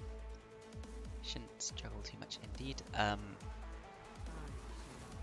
Yeah, so we have some kind of interesting picks. Galio should be pretty good here, apart from the fact that there's a Caitlyn. He is facing down an entire magic heavy team, so just being even support, he should be able to get enough value to be quite tanky into this team. The prediction is up, so put your predictions down. Who do you think won draft? Well, who do you think is going to win the entire game? Yeah, I mean, I hope this time we see a little bit more of respectful runes coming out from Harry. Yeah, I think it's just that he just needs a smarter choice than the keystone there. I think if he doubles down on if he doubles down on the Comet, hopefully he builds a bit better. Maybe not like the steel caps rush, but especially into the same AP top lane, AP jungler again. So you know, Yeah, I mean, I could check his runes when we get into game. Hopefully, he's got double AP or double MR here, is what I mean to say. We'll have to wait and see with that. or MR health. MR health as well. Um, it's kind of sad that the health scales and it's so poor in the first few levels, because that's really when your runes make quite a big difference. And 15 health at level 1, I mean, it's something, but it's not much. Probably going to be seeing the Rylai's build from the Morgana here into the Malphite and the Volibear, and the Galio as well. Obviously, 3 sort of big tanky boys. That sort of percentage HP burn is going to be quite useful. Maybe as well from the Silas, even though Silas usually does build Everfrost. The Leandries it's never sort of a bad option on him as well, because he does love ability haste, and the burn as well isn't just all that extra damage. Yeah, I personally love Rylai's Morgana. I think it's just such a good item for her. The fact that you pretty much spam your W during team fights, and the more people step on it, the quicker the cooldown goes down and you can get it out again. And Rylai's just helps that happen by slowing everyone that steps onto it, gives you that extra zoning and that extra appeal that you otherwise wouldn't have when you're just basically relying on your Dark Binding to hit. Also allows you to land the ultimate a little bit easier, because as well as the speed up that you get just from the ultimate, you slow them down when pressing it. So really We good. are looking at 7,000 points put into Arcane Academy Flash. Well, there's 0 on TAM. Obviously, people are looking for Arcane Academy Flash here to double down and get the win here from the series instead of losing it and tying. If no one puts any points into the ARM mains, of course the entire prediction's kind of pointless. I'm not sure what happens if the ARM mains win then, if everyone who bet on Arcane Academy Flash maybe just loses their points, or if or if they just get them back. I don't know how it works. Definitely could be something interesting to keep a track of. In terms of the scaling going towards the later stages of the game, I think it's quite an interesting game, because we have things like the Volibear, which doesn't initially scale that well, especially if you're building a tank. Volibear as a champion just doesn't really have the tank scalings. If you end up building some damage, he can scale incredibly well. Volibear's ultimate has a disgusting AP ratio to it. It's got a big AP ratio as well, I do believe. I think, actually, looking, Nivox is going to be playing the Volibear this time, while Tynus is going to be playing the Galio in support, unless it's going to be Galio Jungle. I doubt that, though. But yeah, I think you're right. I think we're probably going to be seeing the Chem Tank Volibear into maybe like the Deadman's Plate in the Force of Nature, getting all that movement speed. I do like the sort of Spirit Visage into Gargoyles and Sterics, stacking all the shields. Obviously, Spirit Visage boosts shielding and healing power to yourself, as well as with like Volibear's W being able to heal off that, and his E, the shield on his E as well. So there's many different ways to play Volibear as a tank. You can do the shield stacking, and you can do, or you just do like flat tank. But yeah, it's going to be interesting how. You're right. It is going to be interesting how the game sort of progresses. Seeing is Cassiopeia going to have a chance to scale? Same for the Ashe, or is it going to be enough sort of peel for the Caitlyn to just sort of headshot throughout the team fight, and Silas to just sort of run wild on the back line, stealing ults? Yes, just a minute left on spectator delay before we go in to this final game of the day. I do find Alistar Galio as a matchup kind of interesting, because they kind of have, both of them have sort of anti-synergy into each other. I don't know how to describe this, but they kind of counter each other in a way that just means neither of them becomes a very good pick.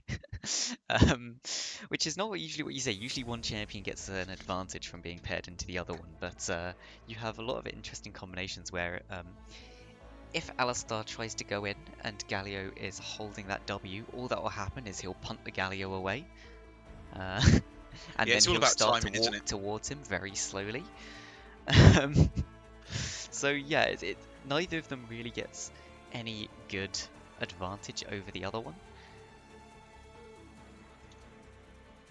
Yeah, it's definitely all about the timing on sort of who presses their buttons first. It just sort of, I think it's gonna like maybe it's just depend on how the AD carries play out. Yes, I'd expect to see a lot of ganking towards that bottom lane. Maybe in the mid lane as well. If you can really put like Silas or Cassio behind, it can become incredibly difficult for them to play. Interesting enough, it's the Conqueror on the volley there. Yeah, looking into the loading screen, Harry has changed something about this game, and that's his skin. He's now playing Marble Malphite, and he's running it back with the Comet and the Inspiration Tree. The Volley Bear with the Conqueror. That Conqueror on Volley Bear usually sort of generally signifies that he might be building towards AP, but I think that would be a mistake. So I'm surprised he's not going for the sort of the Aftershock, the Predator, or the PTA, or even the what's it called? Phase Rush. There we are.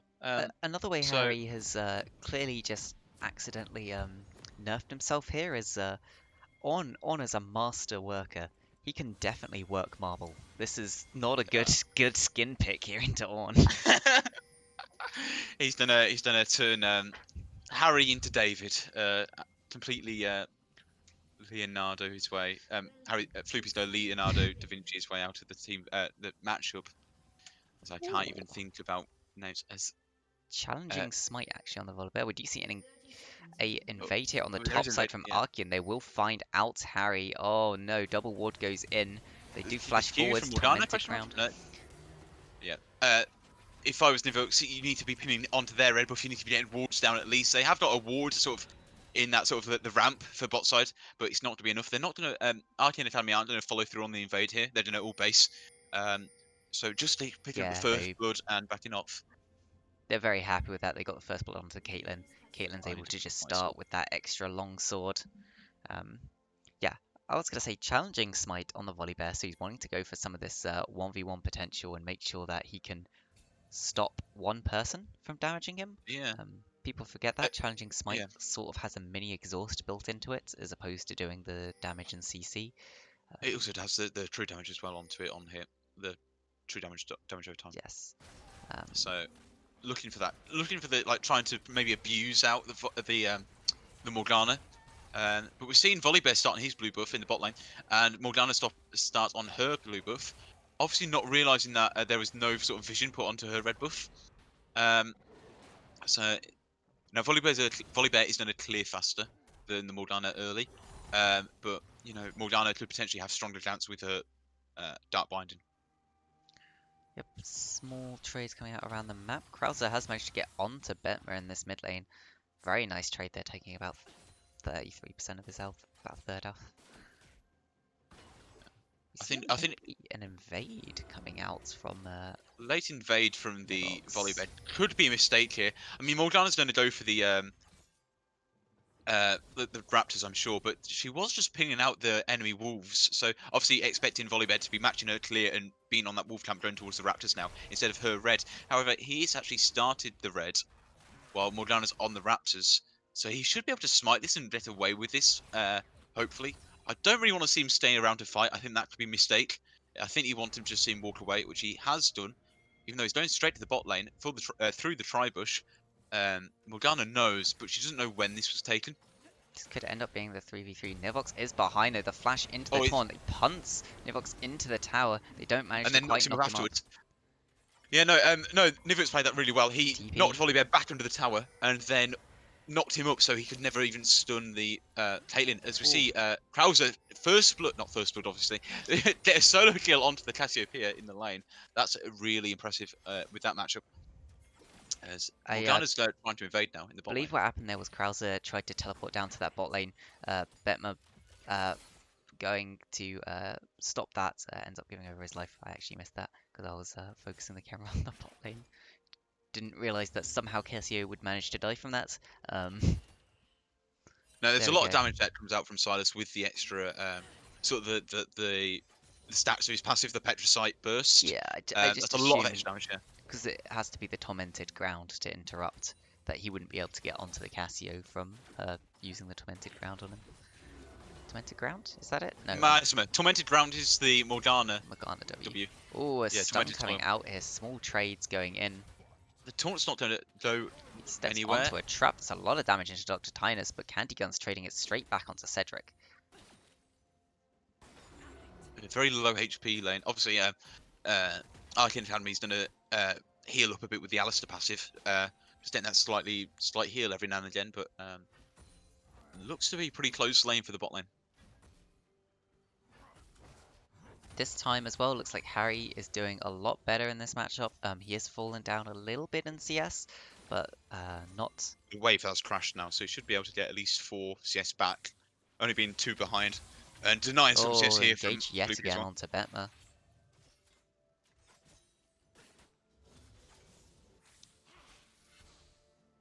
Betma seems to be struggling a little bit now after giving over that first skill. Maybe he realizes with the tier is a bit of a weak state compared to the Silas. So just wanting to try and farm up to a point where he can get more. Oh, a good Floopy's knock going up in there now. from Floopy, just at the Not very gonna end of the advance the range. trade any further. They're going to try and run away.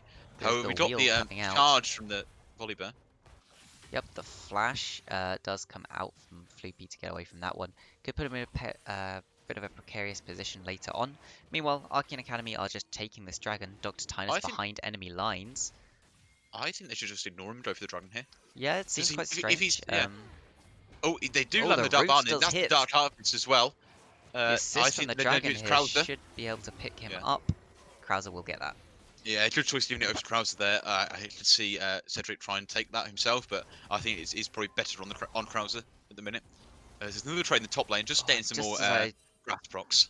Just as I was saying how well Harry was doing this time, takes some bad trades, loses quite a lot of health. I think he could have completed that back. Yeah, I think it's all right for him to take a bad trade. I mean, he knows he's got TP, he can back now. He's done it at 6, though. Is he going to try and interrupt him?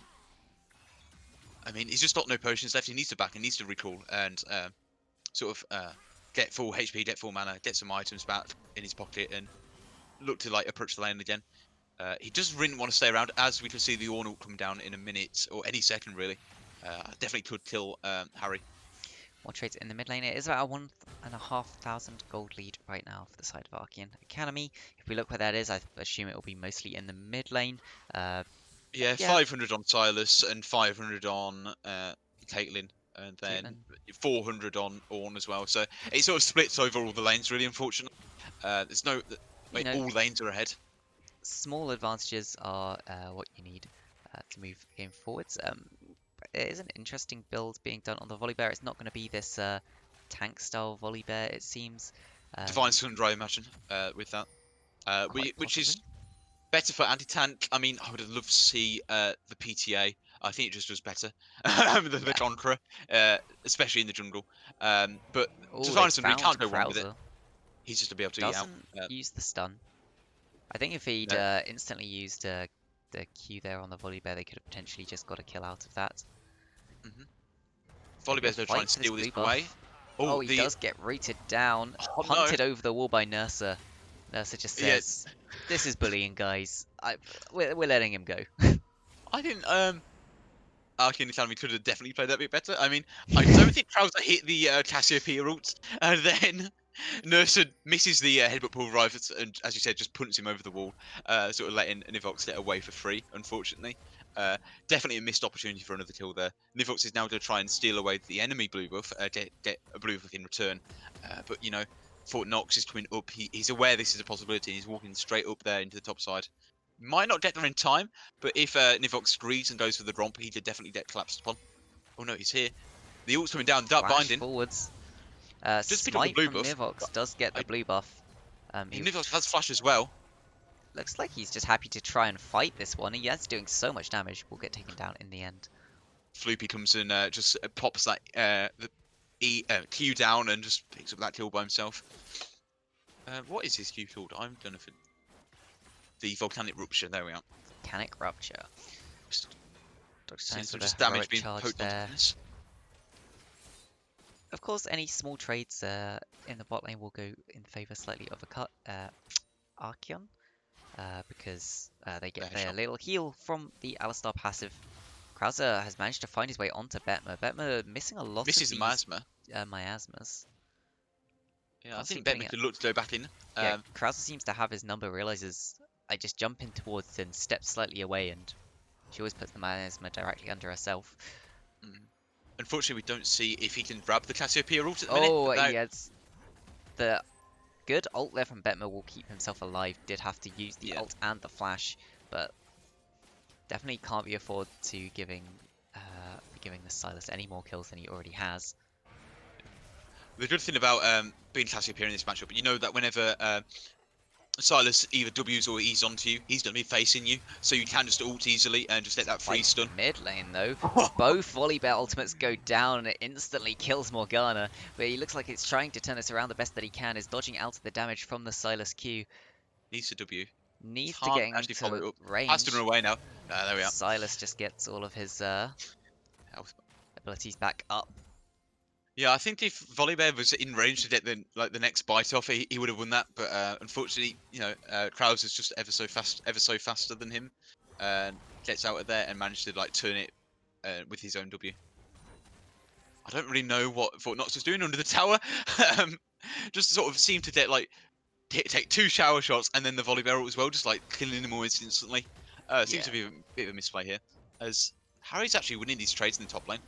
I'm not sure if Floopy's actually just unable to proc the brittle at the minute, but Yeah, it seems like this time Harry's playing much more respectfully around the Ornn queue, making sure that you can't just get knocked up, playing more respectfully around Brittle. Shows really good adaptation from Harry Ty's able to see where he went wrong in the previous game. But there's an engage in bot lane, nice forwards from Nursa there. Spell Immune is put onto the Alistar, kill goes into the pockets of Cedric. don't think Fort they're Knox going under a tower There's the again. ace in the hole. Ace in the hole will pick that up, double kill into the pockets of the Caitlyn. Nice. And just in time to set up for the Dragon as well. Yeah, just adding to what you said about Harry, he's able to pick the Merc Treads this time, obviously learning from his mistakes, as you said. So at least he's got some magic resistance to sort of defend against the damage from Morgana and Ornn. As Krauser picks up the Cassiopeia ult again, doesn't realise that he's been ganked, as Volibear's just sitting in the bush, as Morgana's taking the Dragon. It's a bit slow to the mark there for the Volibear. Yep, directed camera really wants to watch us hitting this bot lane. Let's have a look at what's Krauser's, happening towards this dragon. Sorry, Nivux is here. Fort Knox is low. Equal Just healing smites. up. Oh, it does reset a little bit. That slows it down. That's just Petrifying Gaze, though. So much damage coming down. They do manage to pick up Krauser in return. That's a big shutdown. I didn't see whose pockets it went into. It went into the Volibear. Maybe Volibear, not yeah. the person that you really want it on, but... Yeah, Volibear manages to pick up Krauser, and then Cedric picks up Nivux himself. 2 for 1 for Archeon, and they also hit the Dragon. I think that's an absolute win. Now almost 5k up on the Hero mains. So, it's already starting to create quite a strong lead in this game. One thing that I didn't actually notice was this time Floopy did decide to go for a little bit more of a aggressive start. I guess he didn't buy a starting item. I didn't notice that. He let's just just go- went I'll just go straight back. for the component unless he sold it. No, he did have a Dawn's Shield earlier. So Okay, decided to sell it just so he could finish that yeah, Sunfire Cape a little bit faster. I'm not sure how I feel about that, honestly, because you'll get there eventually, and the Doran's Yeah. Shield is just so good in lane against this Malphite who has the Comet. Yeah. Or a good I mean, knock-up. you're not following it. You're on anyway, so you can always just sort of buy it in lane. So there's no really need to sell your items to sort of make sure you get these items to back while you're based. So Harry Ty's out of mana is getting kind of low. Floopy now managing to actually get some really nice trades off. yeah, Harry Volibear's in is the bot lane as well. sitting on a lot of gold, sitting on 1,800 right now. Just wants to get off the back, get that buy down as soon as possible. Does have to teleport if he wants to get back to lane quickly, or try and We're TP losing him. the plate though. Maybe Floopy will as pick well? up at least one plate here. Will be just the one plate in the end. Harry actually TPing in while he has 500, well, almost 600 gold. So he could have bought an all magic mantle as well. Not sure if he just wasn't fast enough buying or if he just didn't realise he could afford it. But it seems to be a bit of a waste there as Floopy's going back in, looking for the brittle Wants and to the take grass these prot. trades. Oh, Volibear ultimate having to be Fight in used the mid very as well. defensively. Apparently, we want Uh, to look at top lane though. Thanks, director camera. Yeah, I think if it's just ulted out and got out of there safely, didn't burn any summoner spells. Although Fort Fight Knox over a seemed to burn the control ward. flash. Good sidestepping from Betma here. Dodges the dark binding, sit on the tormented store, gets the dark harvested. I guess is the And, technical term. Hey, As that's a win for you if you're a cat. Archean, you do get the Dark Harvest stack. They looking to found go on the Nivox. Nivets now. He's got Nivult, they know that. Doesn't have flash up for another about 10 Gonna seconds either. keep trying to fight this one. Betma is here, but quite low as well. It Malphite does was have the walking ult down. though. Yeah, but they just Arcane Academy just get the crab and managed to sort of walk out of there without any further incident. Yeah, that did look like one that Year Remains could have decided to fight if they really wanted to. They had the priority on the Malphite walking down. Malphite ult stolen by Krauser. Harry Ty's using that ult very defensively, just wanting to make sure that he does not die. Knows that he doesn't have any MR right now. Yeah, I think Volibear wants him back as soon as possible, get the Divine Sundra. Obviously, that's having giving more damage, more sustain as well in fights. But instead, he's going to look to probably gank top here, I think, before actually buying the Divine Sundra. Yeah, I find it interesting they've left the Silas up here. Silas is a champion that will be able to get poked out a little bit easier by this, by these Qs from the Malphite. As you can see, he's being taken a little bit lower. Yeah, I mean, Tynus Krause can just holding just, this wave. W Harry once and then get straight back up to like almost full HP, can't he? Though Enchanted Crystal Arrow forced out in the bot lane. that's the Ornal. There's the Ornhorn. Oh, he's grounded. Can't dash Brilliant there into from the, Betma to just make sure Floopy cannot get that knock up. You could see Krauser was walking in ready to follow up on that should the Ornhorn hit. Oh, good interrupt from Tynus there, realizing that there's the ult over the wall. Krause is over the wall. Unstoppable force, and just, yeah, this is why Silas is such a good pick here. With all of these ultimates he can steal, he can always have a really high value ultimate ready to go. And Silas ult itself is on such a low cooldown.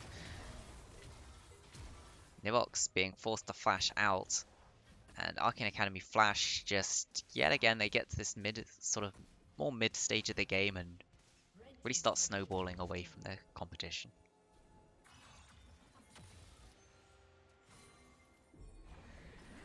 Cedric just poking candy guns over the wall. That's a flash into the wall.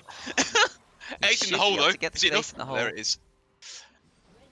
I mean, unfortunate about the flash, but he also he also cleansed as well at the same time.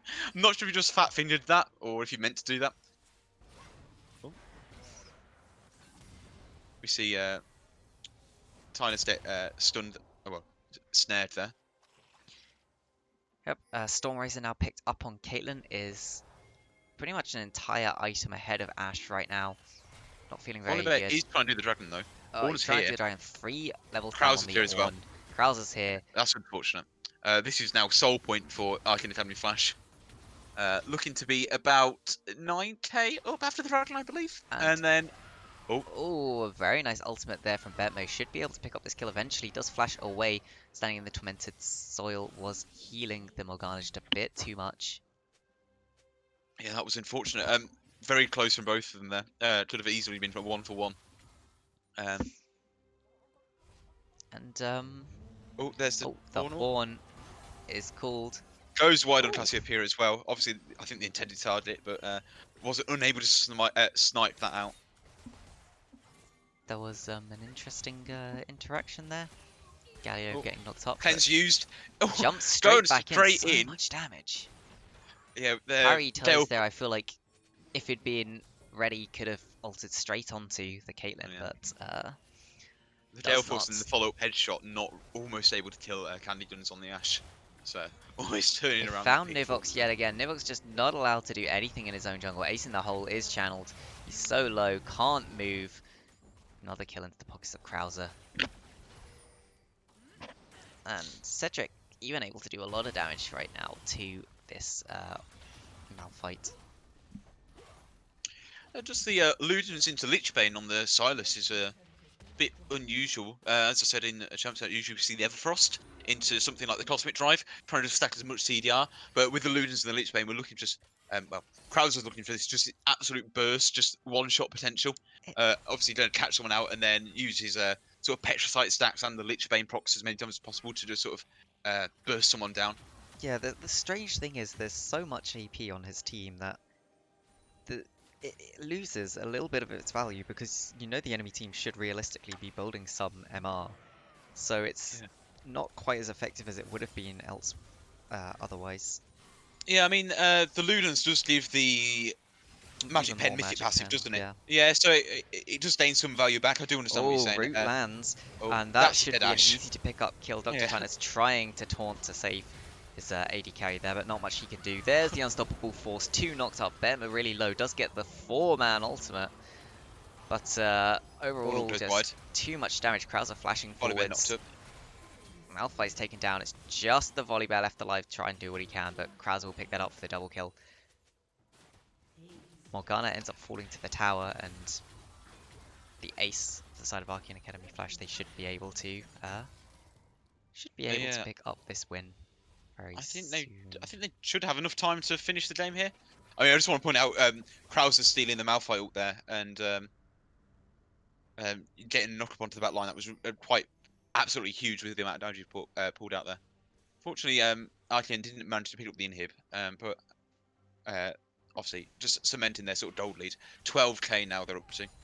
Looking to sort of move into the Baron here. Not really sure if they want to start it straight away because everyone on ARAM mains is currently alive and sort of running to the top side, apart from Tandy Guns, who does have the enchanted crystal arrow. But you know, setting up for vision always a good idea. Trying to see if they can catch out Nivox here. No, he's just gonna walk away, drop the Sky Splitter, and walk away. And you can see there's just no damage goes on to Floopy right now. Yeah, he's Still building only towards the sitting on Warmogs. one item, but Not sure if the Warmogs is the right call here. I think maybe something like the Force of Nature, something like the Form Mail would go better first instead of just this flat HP. But you know, he's ahead. His whole team's just so far ahead. I don't think it really matters at this point. As long as he's taking damage and yeah, not Caitlyn, not Krauser, I think it's all right. there's the build. Warmogs is finished. It's active. He can just frontline now and then walk away to heal it all back up a little bit. Not like the enemy seems particularly Fort Knox Fort might be though, caught overstepping out. the mark. Good timing on the enchanted crystal arrow. They're trying to put the damage down to kill him. Unstoppable force from Harry Tice to just pick up that kill in the end. Oh no, Ornhorn in the corridor. is called in the corridor. He does miss it. He's Doesn't grounded, though. actually get to use it. Grounded. Very good from Betmer again, just saving his team. And overall, it does just end in the 1-for-1. But the front line is not really existent right now. Oh, Good, Betmer has managed to find the stun onto Cedric, but he just doesn't have the damage to finish off that kill. And Candy Guns doesn't feel confident enough to step forward and help. Yeah, good petrifying days there from Betmer, definitely, but just wasn't any follow-up available, and he didn't have quite the damage to just burst through too. I'm unsure if they're able to finish here. I feel like there should be enough base defense for now at least. Ash I is think alive to try and clear these waves. I think they Volibear should can look do quite a go bit. to either bot inhib and get that, or go for the soul. I think Fort Knox will be getting the soul herself on Morgana by themselves. And oh no, there's There's Volia. the Volibear ult. See how much damage it did to the tower. Took a quarter of the health off each tower. This is why Silas is so good. Yeah, just so many of these high value ultimates will Yeah. really help. And Archean should just walk down the game. And we got the bug to round out the day. Yeah, I think I can just sort of force in the end there. I mean, definitely they could have looked to get the soul. They could have looked to get bot inhib and just like sort of close the game out more like gracefully. But no, we're gonna end the day with Krauser taking the volley barrel, diving under the towers, and killing Candy Guns almost instantly. Yeah, 2-0. And I mean, it was sort of the expected outcome. Potentially the highest ranked team here against what in theory should be the lowest team in the league, but you know it was a stomp, but it wasn't. There was no perfect games. You could see the Aero mains trying. They were managing to trade back a few kills, but most of the things that they were doing just weren't working out for them in the end. Yeah. Damage, you can see the Silas just doing so much damage there. Volibear actually doing the most damage for his own team. Yeah, a Nivox. lot of damage coming out with the Divine Sundra. Definitely. I mean, And some Volibear stats, if anyone cares about Volibear stats. Yep, but that does round out our day. So Arcane Academy Flash taking the win there against the Aeromains. Aeromains putting up a valiant fight, not managing to really get any advantages though, keep any advantages up to take those games. yeah, well played by Arkin, definitely. Definitely had a good game plan in game one, and they saw that through. And this game they got first blood and sort of managed to not lose anything after that. I mean, obviously they did give away a few deaths, but that's a bit expected. Thought not getting caught out a few times, but no, Krauser putting out performance again. Cedric as well on the tail end this time, and it's like I said in the draft as well, losing to the bot lane that you just tried to play and lost while playing. That's got to be a bit demoralising for the Aero mains. Yes. If either team would like an interview, let us know. Jump into waiting to be moved. We'll bring you in, have a short interview. But of course, there's no need to definitely. Here we go. We've got Nivox. Hi, Nivox. Welcome to the stream. Hi. Hi. I just came here because I wanted to thank their team because they banned my Viego the second game, but the Alistar saved me twice. It was so generous. Yeah. Some hard games there. Hopefully the morale's not hit too much from those. Didn't get perfect games. Did manage to bring back some kills. Do you want to say anything about the games or about your opponents? Yeah, well, we played kind of bad, to be honest. But my team is just rambling about how they are a team for way longer than we are, and this is my first game ever in this league. But I think it was fun, and we try harder next time. Yeah, obviously it can be quite hard when you're a new team coming up against these very established teams that have been playing together with for a long time. History, yeah. Yeah, so there was some interesting. Something that I wanted to ask you about is the thoughts of running back the Malphite into Ornn matchup. Because obviously that didn't go very well in the first game, and then we saw in the second game the Ornn wasn't banned out, choosing to ban, I think it was Gnar and something else. It was Gnar and Kled. Gnar, Kled, and then not wanting to pick the Ornn yourself, picking the Malphite instead to opt back into that matchup. Was that just the team deciding, you know what, it was just a misplay in the early game, we can do it again and do it better? What were the thoughts behind that? Yeah, the picks my team picked were picked because they really wanted to have a team composition revolving around team fighting and comboing with the team. Only the problem was that we didn't really get the opportunity to do that because, well, we got behind really quick both games. Yeah, we could see in the later game team fights, the thoughts were there, but the damage just wasn't quite there to follow it up. Yeah, definitely. I think you definitely had sort of the drafts. Neither of your drafts were bad. It was just I think Arkin just sort of. I think it might be as you said, like they've been a team for a lot longer, and obviously have played with each other a lot longer and know how to play around each other. But I think he's probably playing more games and getting more practice, and obviously as the weeks go on, I'm sure you'll see better results. We will probably practice some more.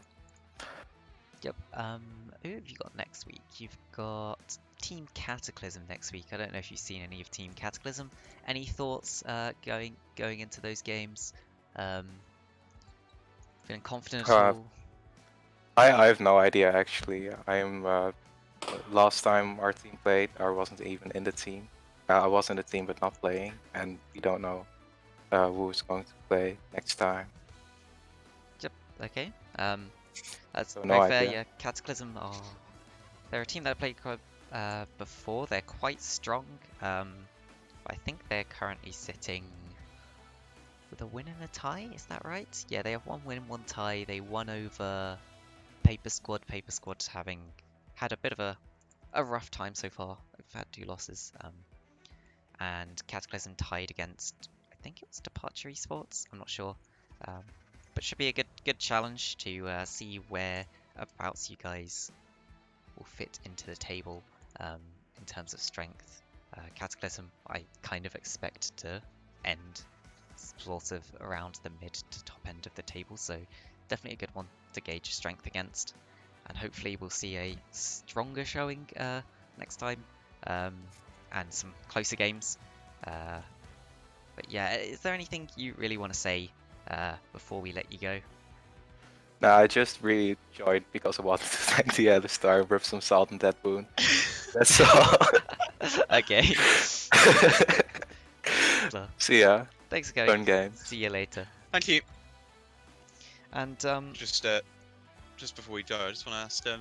We haven't done this yet. Who's your MVP of this season? This series. It's called the season MVP. the whole season. Arcane Academy versus Aram Mains. Who do you think stole the show for you today?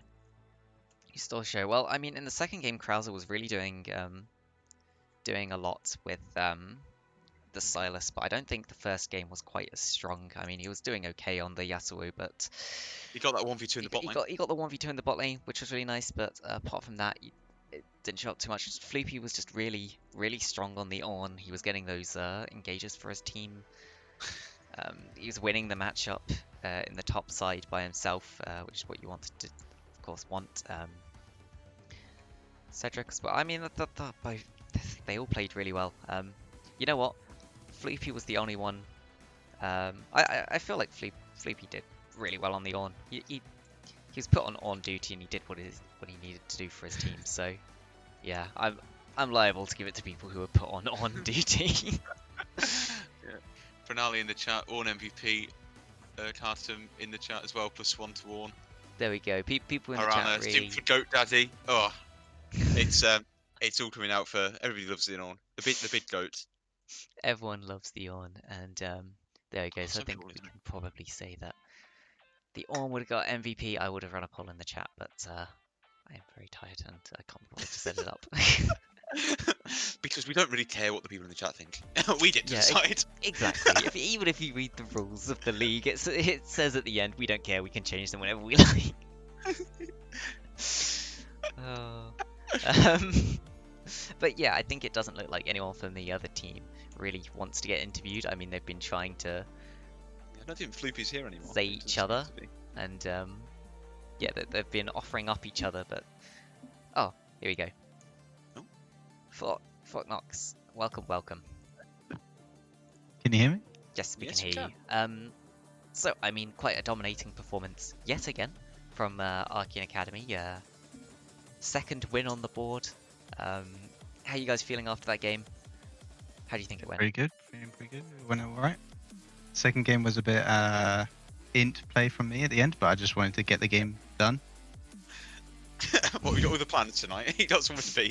No. Yep. I just after the first game, obviously we ended up having like 10k gold lead. I felt in the second game we reached that same point, so I was just like, guys, let's just end the game. So I kind of just like ran it, but it's fine. Like they used a lot on me, so my team just cleared up.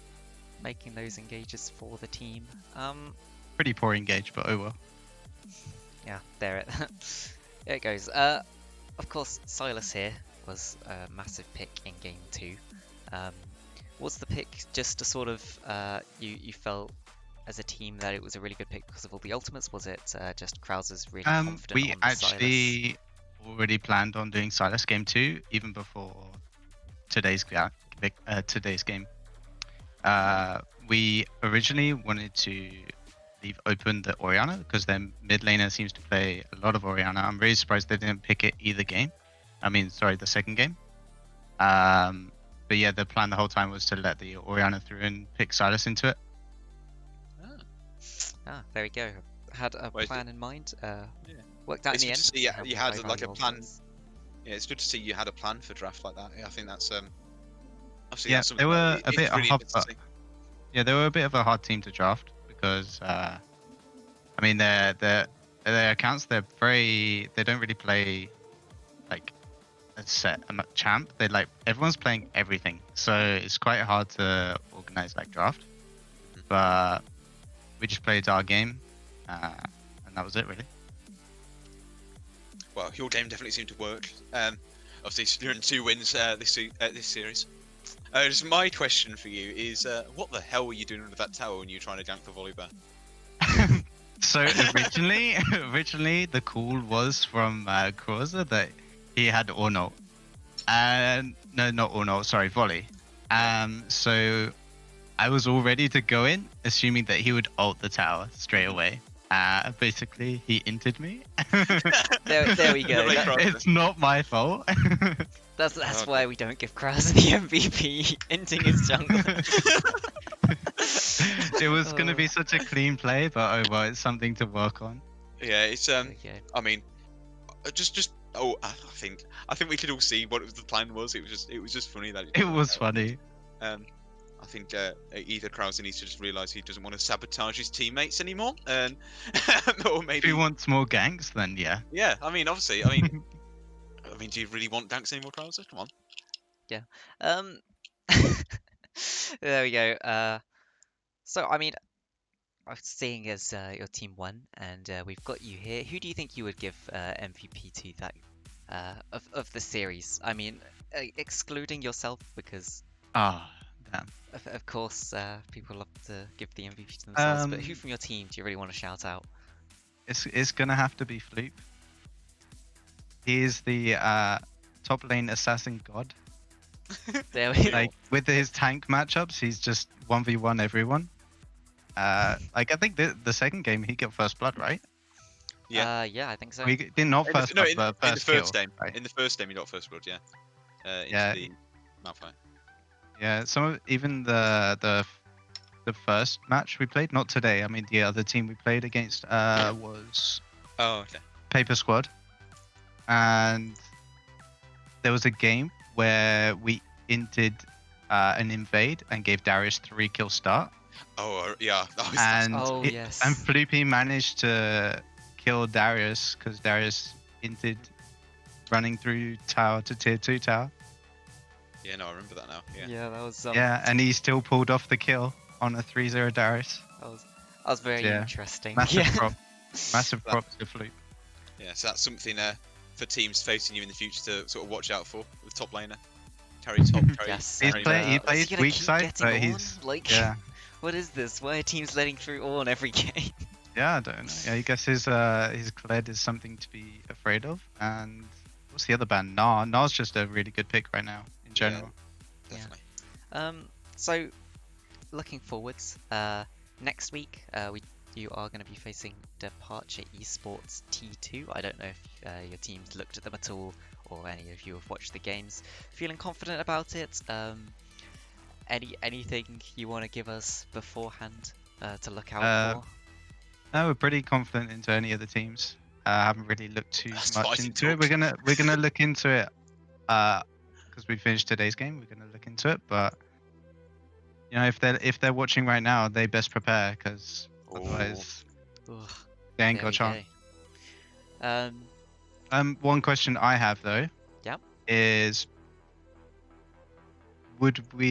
what happens if, or do you have a plan for the top team from groups going into the next group, like a promotion? Yeah, so it's partly depends on how many returning teams we get, because we originally were going to do that with the first league, and then we had not many teams actually returning as the same teams, so it kind of didn't work out. We are going to have something like that where the top groups get sort of priority going up and being put into the higher leagues, so it will still be sort of looking at the overall teams like ranks and average ranks, but then it would be like, okay, this team won though, so they should really be up a league, and this Yep. team came last in that league last time, and there weren't very competitive games, so we should be putting them down.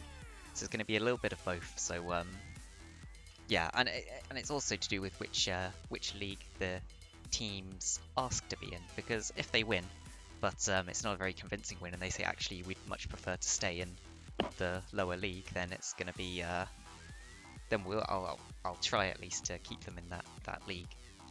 Obviously, if they absolutely smash the league every game, then it's hard to justify keeping them in there and not moving them up. Yeah. Cool. But yeah, so if you win every single game, definitely you can come back and say next time I want to be in the top league. Awesome. Nothing else to be said though from me. Cool. Well, I mean, yeah, if you got nothing else to say, then we'll let you go. Thanks for coming on for the interview. Yes, thank you. That's And, alright. See you all next good luck time. in your future games. Bye bye. Bye. And there we go. So we had a nice little interview from both teams. Arcane Academy Flash being very confident, already thinking about what happens when we win the season. Probably are the favourites right now in Lagoon. Definitely having pretty dominantly won both of their series. I think they do currently have the highest average rank in the league as well. Yeah, this would have been really interesting, actually. I would have been quite interested to see if Team Bruv had stayed in Lagoon, because the other team, that series should have been a very interesting series to watch. But of course, there we go. We'll have to see what it looks like going forwards. I might have to think about how we're going to do the playoffs. Maybe the playoffs can be between like the bottom teams of one league and the top teams of the other. So like, Yeah, like they're the almost promotion playoffs as well. like the bottom two and the top two, and then like the top two teams that win the little Yeah. tournament win go to the top team, the top league. All the words, not in the right order. Yeah, exactly. So it's something I have to think about, because as well, we might get teams that if they've done really badly and they lose, they might just be like, yeah, but we don't want to play more, which is completely fair, to be honest. Like, if you get absolutely smashed and then you're asked, you want to play in a relegation playoffs, I can imagine quite a few teams would just be like, no, we don't want to actually. Where we? But yeah, something that we'll have a think about. Anyway, yes, we do have a stream tomorrow. I believe. Where I think is it's in the it? schedule. Yeah, I've lost where I put the schedule. Here it is. 26. Yep, tomorrow we have Silver Phoenix versus Departure Esports T2. It'll be at 8:30 BST, so that is UK time. If you're not in the UK, it'll be later, of course, unless you're in America, then it'll be earlier. But I don't think we have anyone from America watching. And then we have a lot of games that are rescheduled for all the teams that are rescheduling games. Please try and get them in. We will get them casted as much as possible. But thanks for coming, everyone, and we'll catch you next time. Thank you.